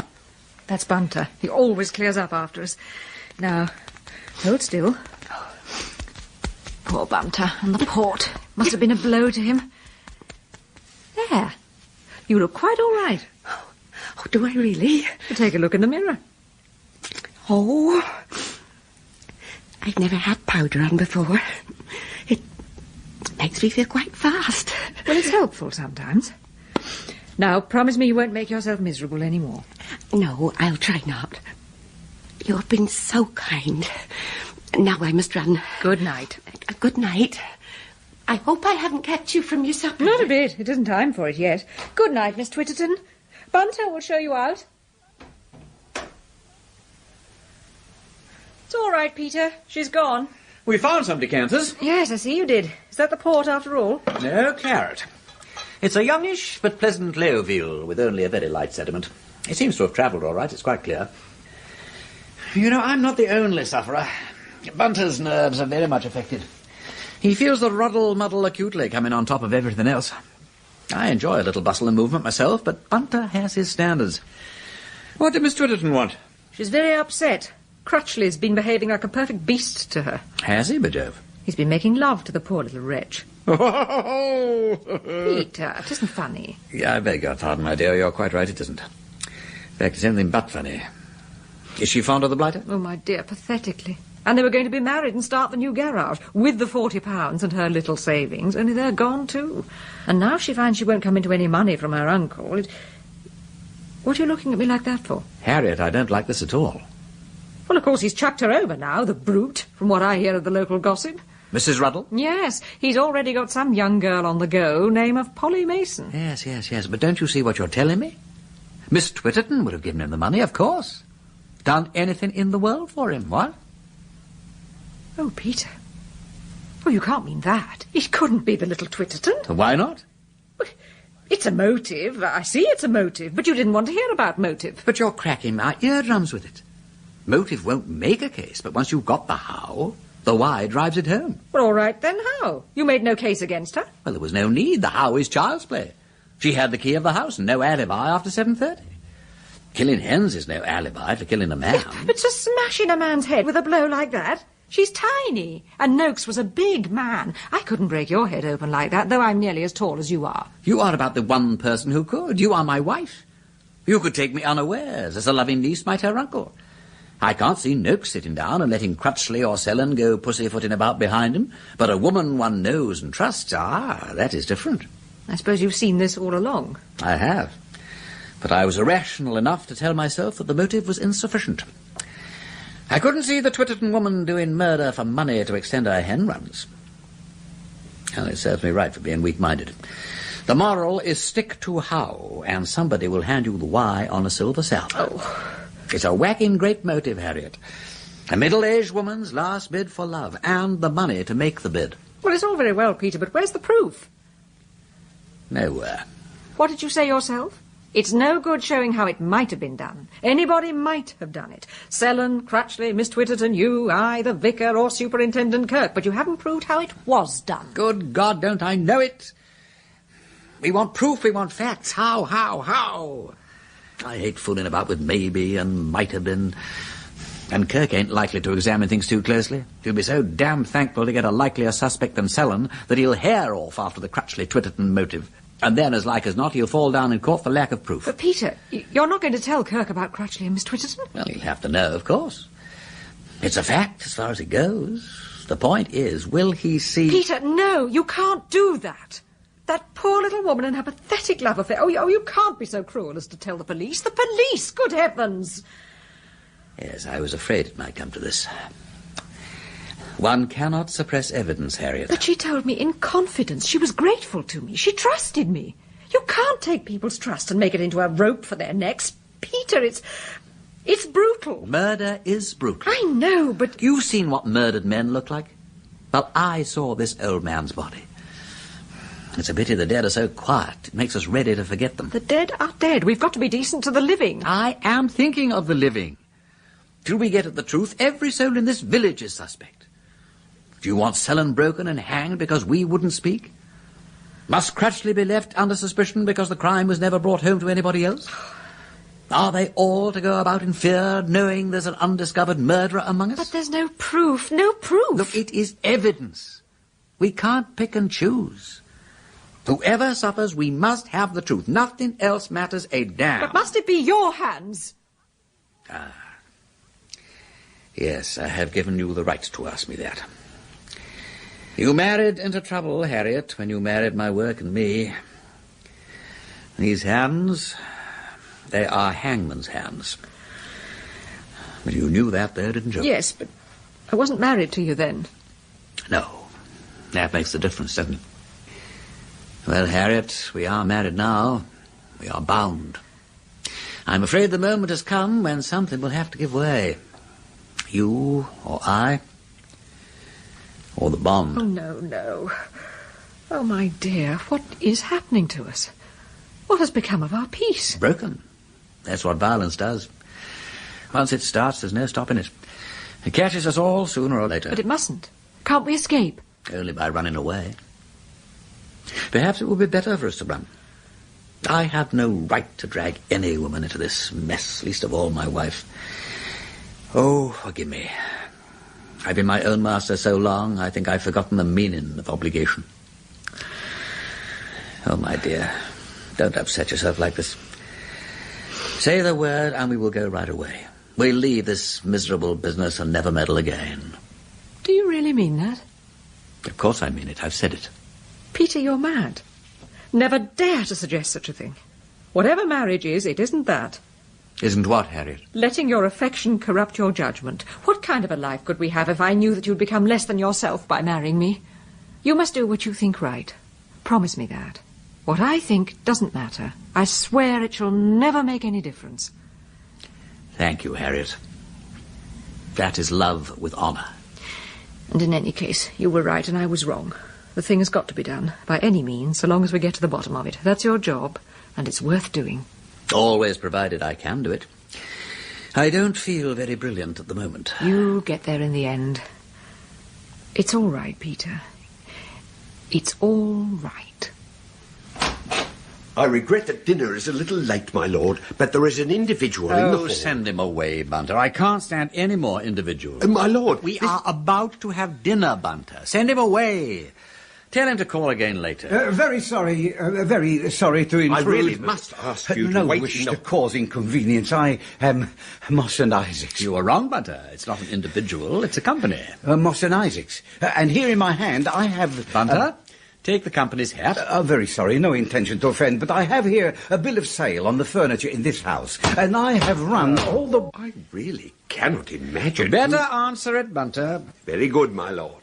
A bill of sale? Yes, madam, for a debt of £73, 16 and sixpence. And I have run all the way from the bus stop. All the way because there is a My man... Lord, Mr. McBride says he wishes to have Mr. a word Solomons, Mr. Solomons, that's not fair. Everything in this house is the property of my clients, and the executrix has agreed... Good evening, Mr. McBride. I can't help that. We hold a bill of sale on the furniture. Look at the date on this document. Ours has been running 5 years. I don't care if it's been running as long as Charlie's aunt. Gentlemen, cannot this matter be amicably arranged? My lord, in the interests of our clients... In the interests of our firm. In all our interests. Will you not sit down and share our roast duck with applesauce and sage and onion stuffing?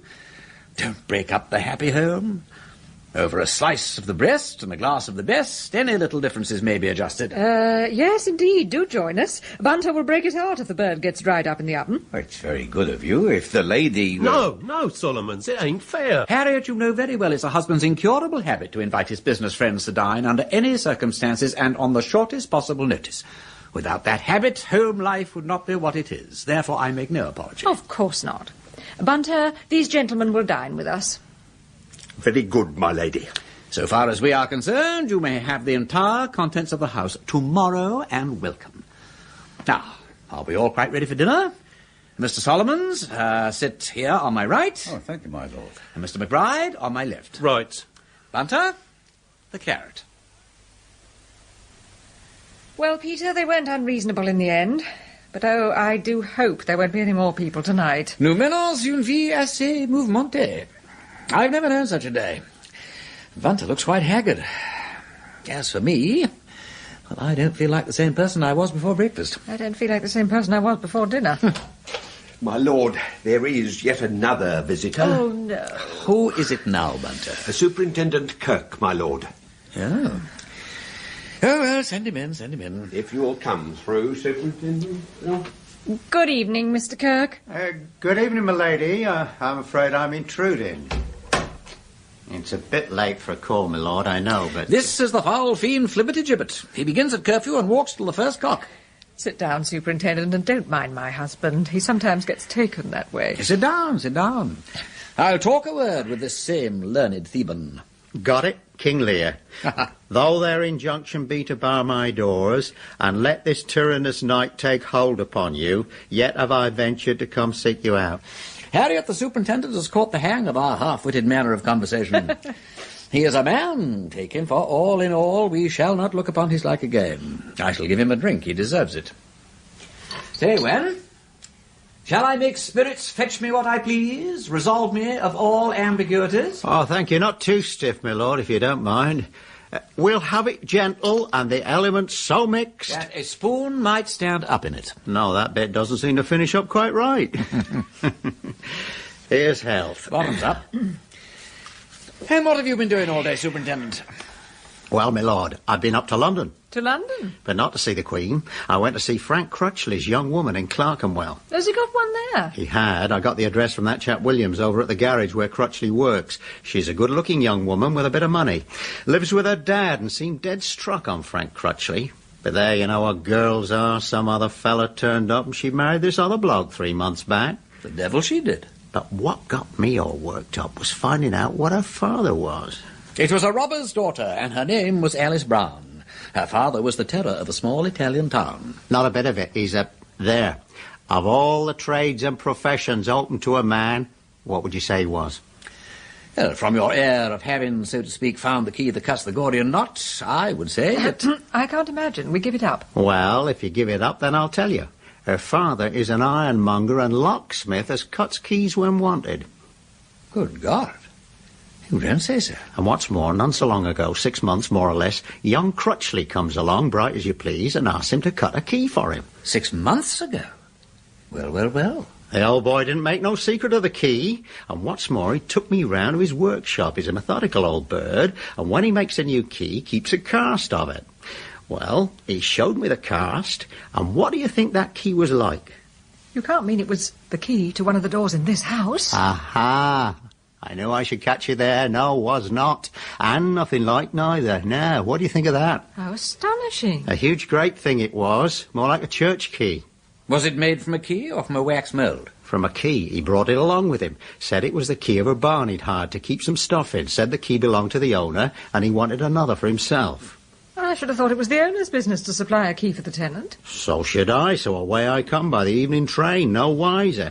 But after I'd had me a bit of supper back home, I says to myself, it's a line. Never leave a line, I says, till you've followed it up. So out I goes to Pagford to look for our young friend. Well, he wasn't in the garage, but William said he'd seen him go out on his bike along the road to Ambledon Overbrook. We came through it this afternoon. Pretty little church with a brooch spire. Well, I pushed along in that direction, and do you remember seeing a big old barn with a tiled roof about 3/4 of a mile out of Pagford? Yes, I noticed it. It stands all by itself in a field. That's right. Well, going past there, I see a light, as it might be a bicycle lamp, going across that field, and it came to me all of a sudden that about 6 months ago, Crutchley did a bit of work on a tractor for Mr. Moffat, as owns that barn. See? I just put them things together in my mind. I gets out of the car, and I follows the bicycle light across the field. And what do you think was inside that barn? At a guess, I should say Polly Mason. Well, there, just as I was all set to catch you again. Polly Mason it was. I says, what's all this? And Crutchley says, no business of yours, you stupid cop. She's over the age of consent. Maybe, I said, but she's got a mother, I said, what's brought her up decent. And the end of it was, I brought her back, and a lot of sauce she gave me, the young piece.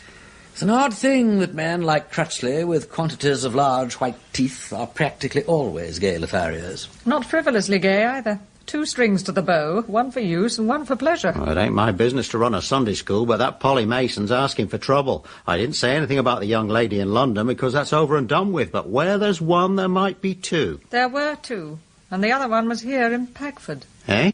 Miss Twitterton. What? It's true, Inspector. She confessed all to my wife earlier this evening.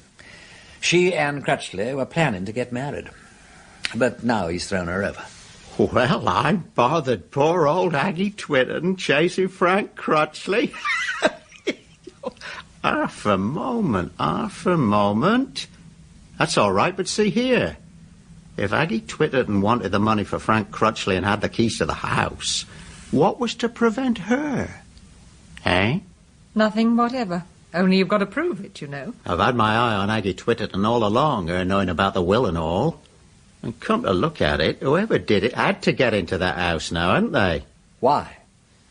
How do you know Noakes didn't come out and get bashed on the head in the garden? No, that's one thing he couldn't, and you know that as well as I do. And for why? There wasn't no earth or gravel on his shoes, nor yet on his coat where he fell on it. And this time of year, and with all the rain we had last week, there would have been. No, my lord, springs to catch woodcocks. You don't catch me that way. Hamlet. Don't you mistake me, my lord. I ain't out to put nothing on Aggie Twitterton. I'm out to find who killed the deceased and prove it. And I will prove it, if it's the last thing I do.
the representatives of angry creditors was certainly not one of them.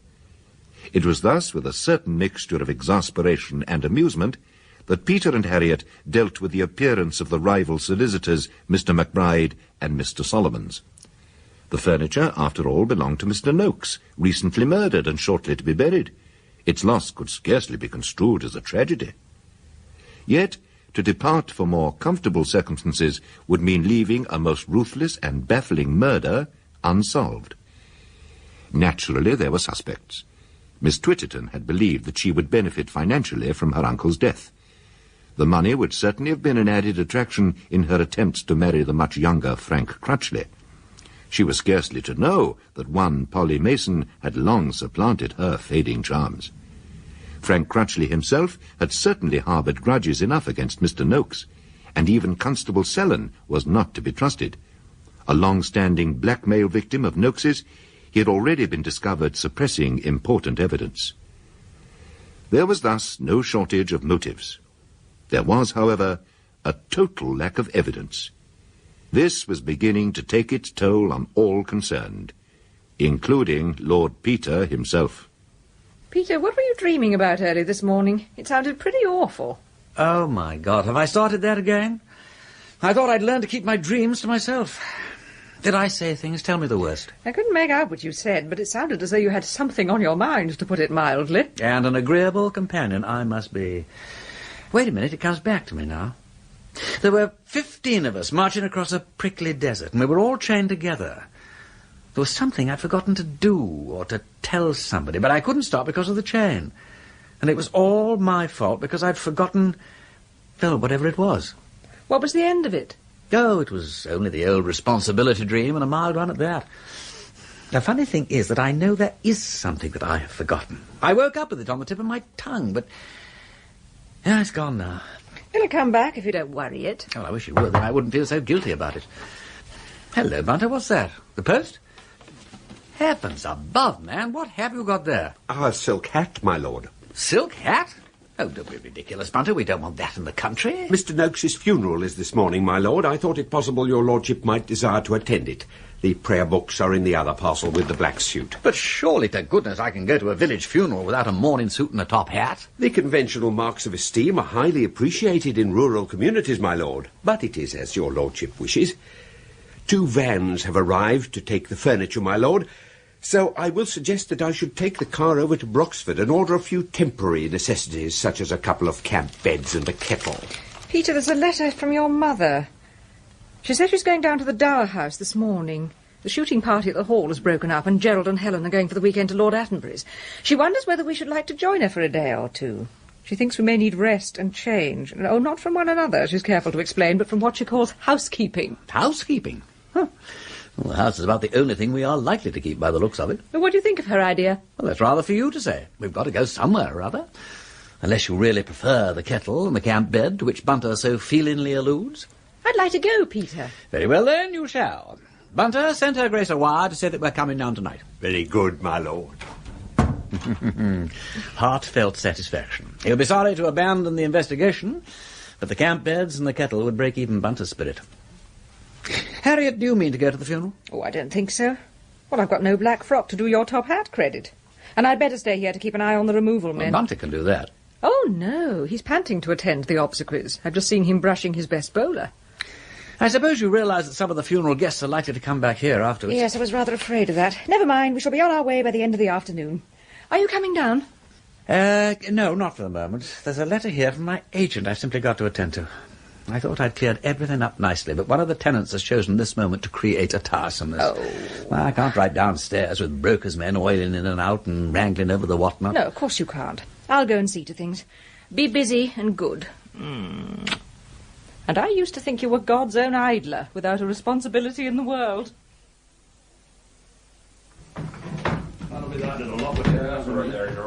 Were you wanting any help, my lady?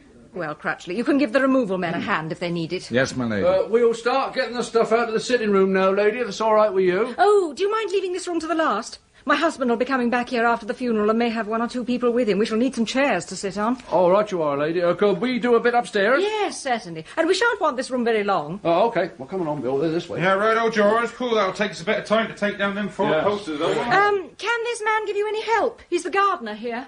Well, there's them plants in the greenhouse, so we ain't got no special instructions about them, but we was told to take everything. Oh, yes, the plants will have to go. Rightio, then. And the ones in here as well.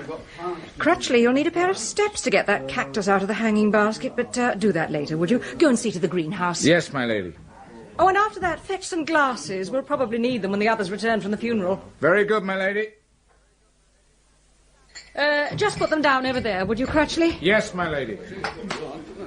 The removal man wants to know what they're to do with some of that tinned and bottled stuff. Oh, tell them to leave it in the pantry. They don't know which is yours, my lady. Everything with a Fortnum and Mason label. If there's anything else, it probably belongs to the house. Very good, my lady. Shall you and his lordship be coming back to this house later on, if I might ask? Oh, yes, Crutchley, I'm sure we shall. Oh, were you thinking about your job? Of course. Well, we may be going away for a time while alterations are done, but we should like you to keep the garden in order. Thank you, my lady. Very good. Excuse me, my lady. Yes? I was wondering, seeing as me and Polly Mason is going to get married, whether his lordship... Well, I was meaning to start that garage, only me having lost that £40. If it might be a loan, my lady, we'd pay it back, faithful. Oh, I see. Well, Crutchley, I can't say anything about that. You must speak to his lordship yourself. Yes, my lady. If you was to put in a word for me, maybe... I'll think about it.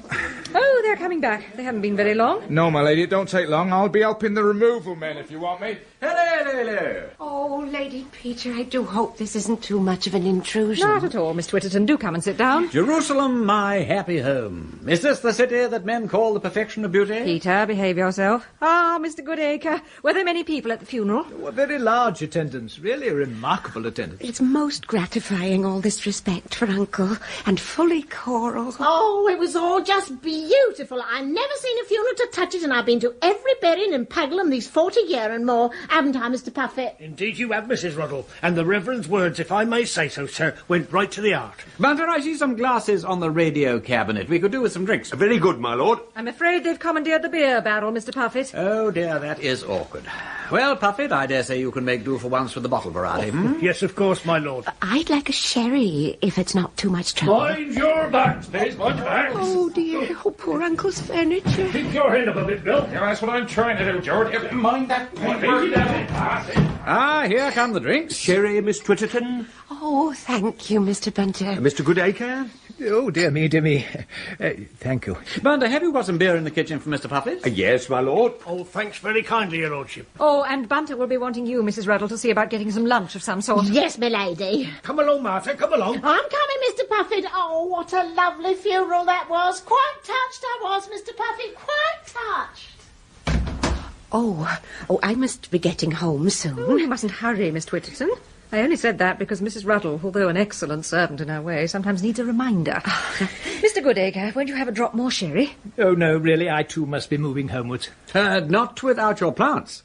Mr. Goodacre has prevailed upon Mr. McBride Harriet to let the cacti go to a good home. Yeah, for a consideration, no doubt. Oh, of course, I paid for them. That was only right.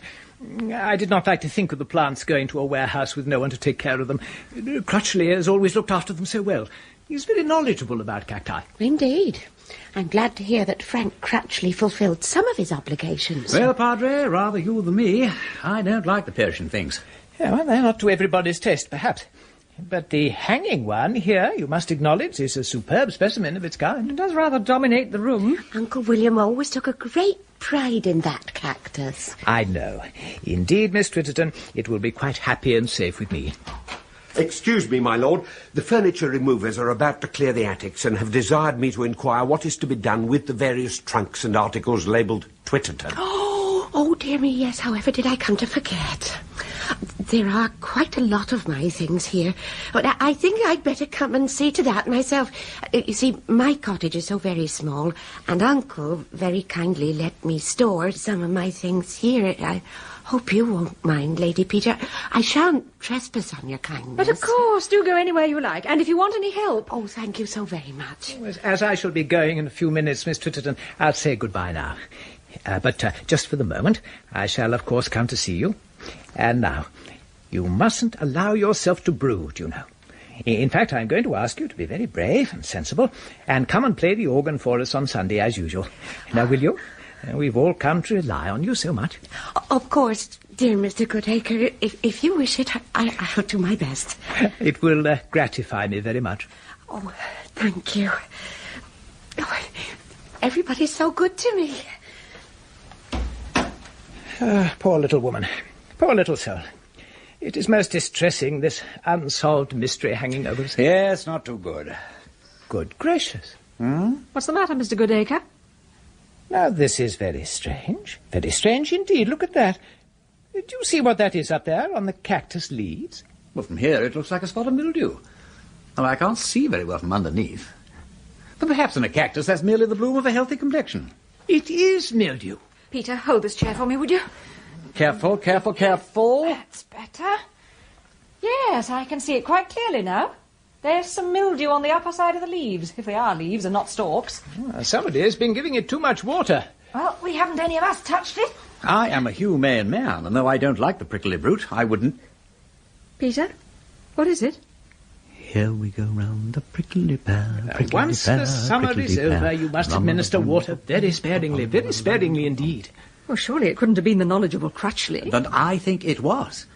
Harriet, you heard Crutchley tell Kirk how he watered it last Wednesday week and wound the clock before collecting his wages from Old Noakes. Yes. And the day before yesterday, you saw him water it again. Of course, we all saw him. But, my dear Lady Peter, he couldn't have done that.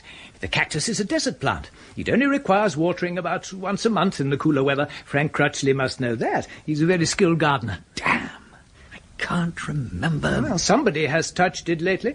I see you put it on a longer chain. That's it! The chain! Of course, we were all chained together. The chain, Padre, the chain. Yes. Yes. The chain used to be shorter? Why, yes, I'm positive it was.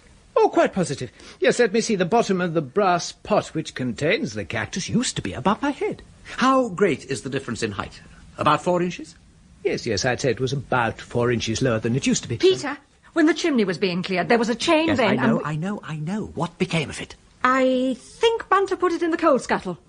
My lord, the furniture removers desire... Governor, we'll have to clear out the rest of the furniture from in here. No, we haven't finished in here. Look, take yourselves off. Well, job's got to be done His lordship has just made it perfectly clear that Look, it's we must not have something to sit on. I will make it all right with your employer. Oh, Governor, I don't know as I can. You really. heard his lordship. Come along. Well, all right, but the job's got to be done today. Look, it will be. Look, Bunter, stay here, please. Very good, my lord.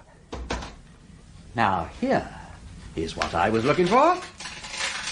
Oh, isn't that the chain that came down the chimney when I cleared it with the shotgun? Yes, I believe it is. A new chain was fixed up and the other one hidden up the chimney. Now, why? Oh, no, that looks remarkably like the original chain. You see, it's darkened with soot, but it's quite bright when you rub it. When Crutchley had watered the cactus, which he had watered the week before, and which should only be watered once a month, he was on the steps here. That's right. He wiped the pot, he got down, he put the steps over here by the clock. He then came back here to the wireless cabinet. Oh, dear me, this is all very mysterious. I'm afraid Well, it is possible. By God, it is possible. Mr. Noakes was about your height, wasn't he, Padre? I may have the advantage of him by an inch, but not more. If I had more inches, I might have had more brains. Still, better late than never. You see, we have the first and last terms of the progression. If we could just fill in the middle term. Yes, my lord. If I might make a suggestion, it would be as well to verify the difference in the lengths of the chains before we proceed. Quite right, Bunter. All right, clear as you go. Fetch the steps. So that's all seen to.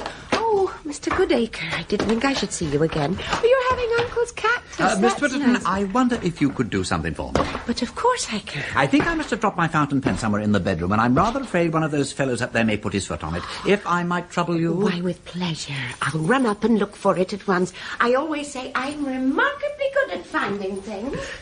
Close the door, please, Harriet. 4 inches difference, my lord. Ah. But, Lord Peter, isn't that your fountain pen I saw just now in your inside jacket pocket? Yes, it is. Yeah, but why... Bunter, bring the steps over here, would you? Oh. Yes, I see. Oh, dear, oh, dear. Now then, see if you can find anything in the way of a hook or a nail in the wall. Or even, perhaps, in the ceiling, on that side of the chimney place. Yes? Nothing to be seen in this area, my lord. Perhaps up here. Ah! What can you see, Bunter? A cup hook, my lady, painted black and screwed into the beam. Proof! Proof of something at last. But where's the... Do I understand that you discovered what they call a clue to the mystery? No, we're looking for that now, Padre, the clue.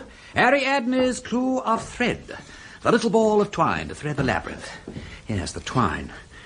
Who said twine? Puffit, by Jove. He's our man. Tom Puffit? Oh, I should not like to think that... Bunter, fetch him here, would you? Yes, my lord. Peter, the chain. Yes, best get rid of that. Give it to me. Well, we'll put it back where it came from. Safe, fine, safe, fine.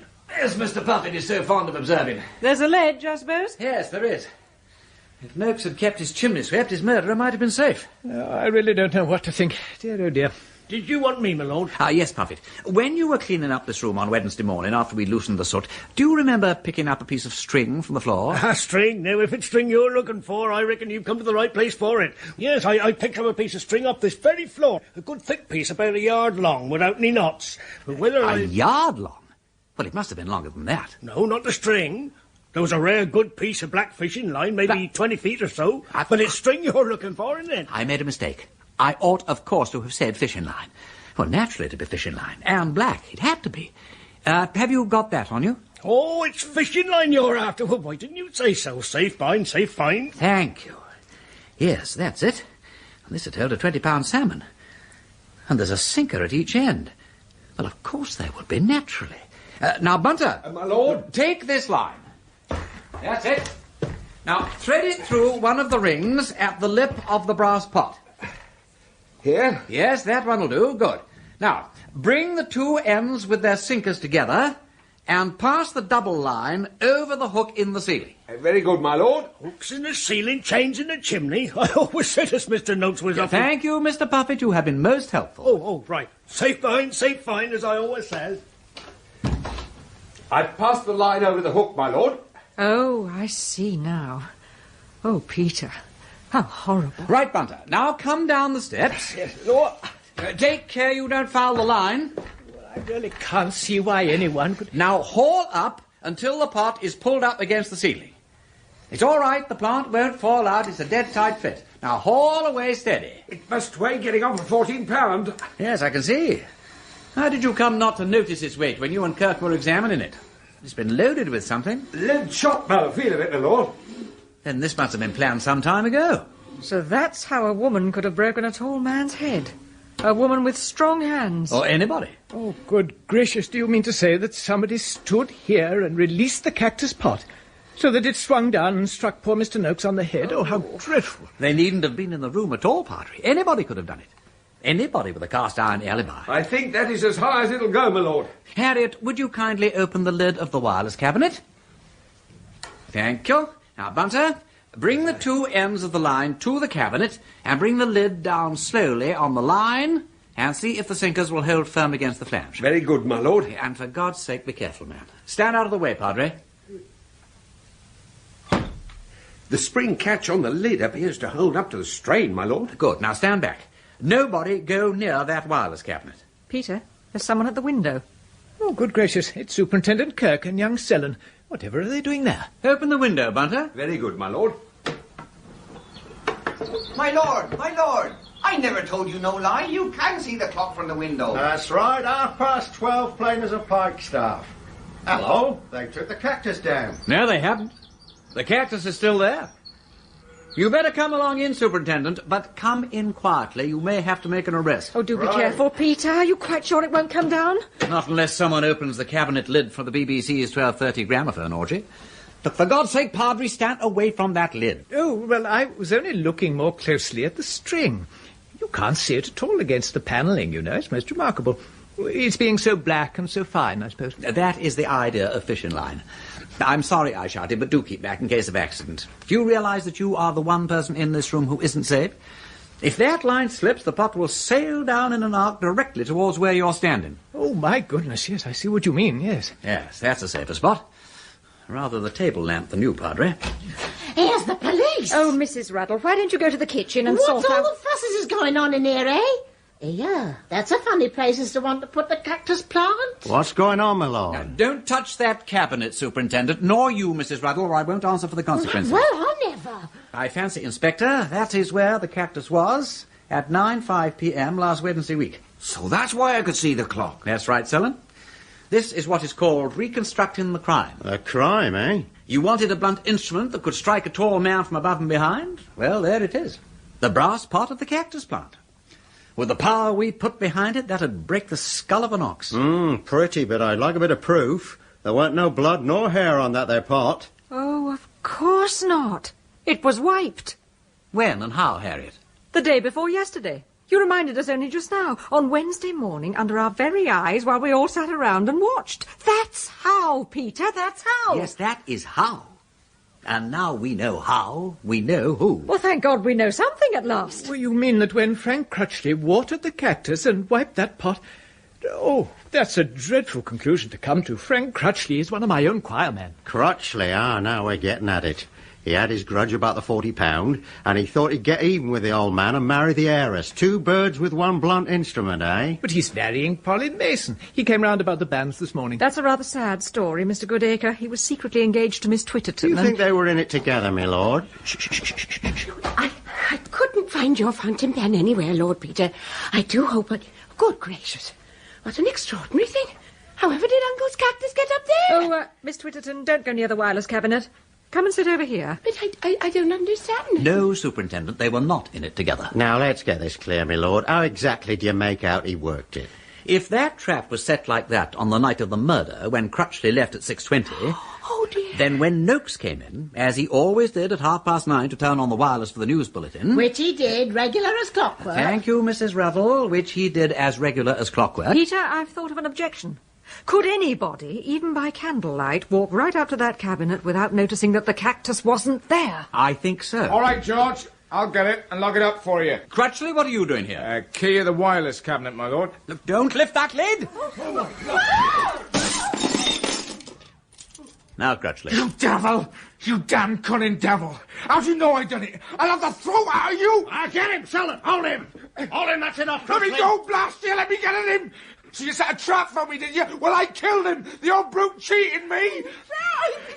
So did you, Aggie Twitterton, blast you! I've been done out of my rights! I killed him, I tell you, and all for nothing! Hunter, stop that damn pot swinging. Yes, my lord. Frank Crutchley, I arrest you for the murder of William Noakes. Oh, You're not required to say anything, but anything you say may be taken down in writing and then used in evidence This is against the you. most shocking thing. Damn you and blast you, Aggie Twitterton! I'd like to wring your ugly little neck! Keep him up, keep him up. Oh, do you think I ever let him come near me? You beast! You beast! How dare you kill poor Uncle? Miss Twitterton, don't, please! Now, hold him fast, Joe. That's it. I don't rightly know how to thank you, my lord. This clears me. All right, Selden, that'll do. Now, buzz off now like a good chap. Yes, my lord, and thank you. Come on now, Joe. Keep a good grip on him now. Oh, forgive me, Lady Peter. My duty is with that unhappy man. Goodbye. Why, there, that bit of line dangling from the pot. That's a funny thing, that is. That's the way it was when I come in here Wednesday morning to clear for the sweep. I took it off myself and throwed it down on the floor. Mrs. Ruddle, go to the kitchen, please, and put the kettle on. Oh, yes, my lady. Take Miss Twitterton along and look after her. Oh, yes, my lady. Don't you worry. I'll keep an eye on her. Come along now, Aggie. Oh, poor dear Uncle. Oh, I'll make you a nice cup of tea. If your lordship should require anything, I shall be in the kitchen. Oh, yes. Yes, thank you, Bunter.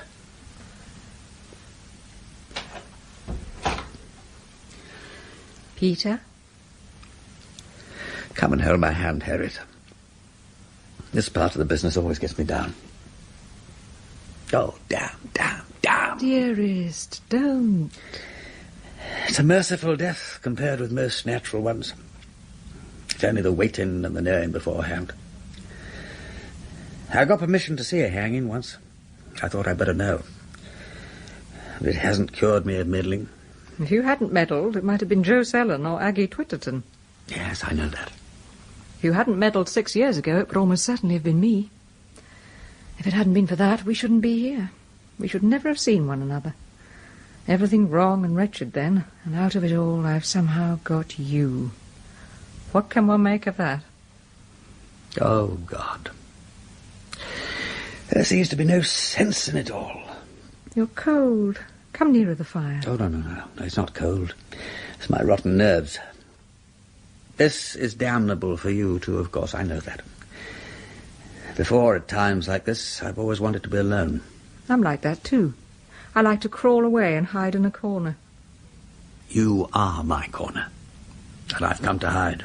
Yes, my dearest. Peter?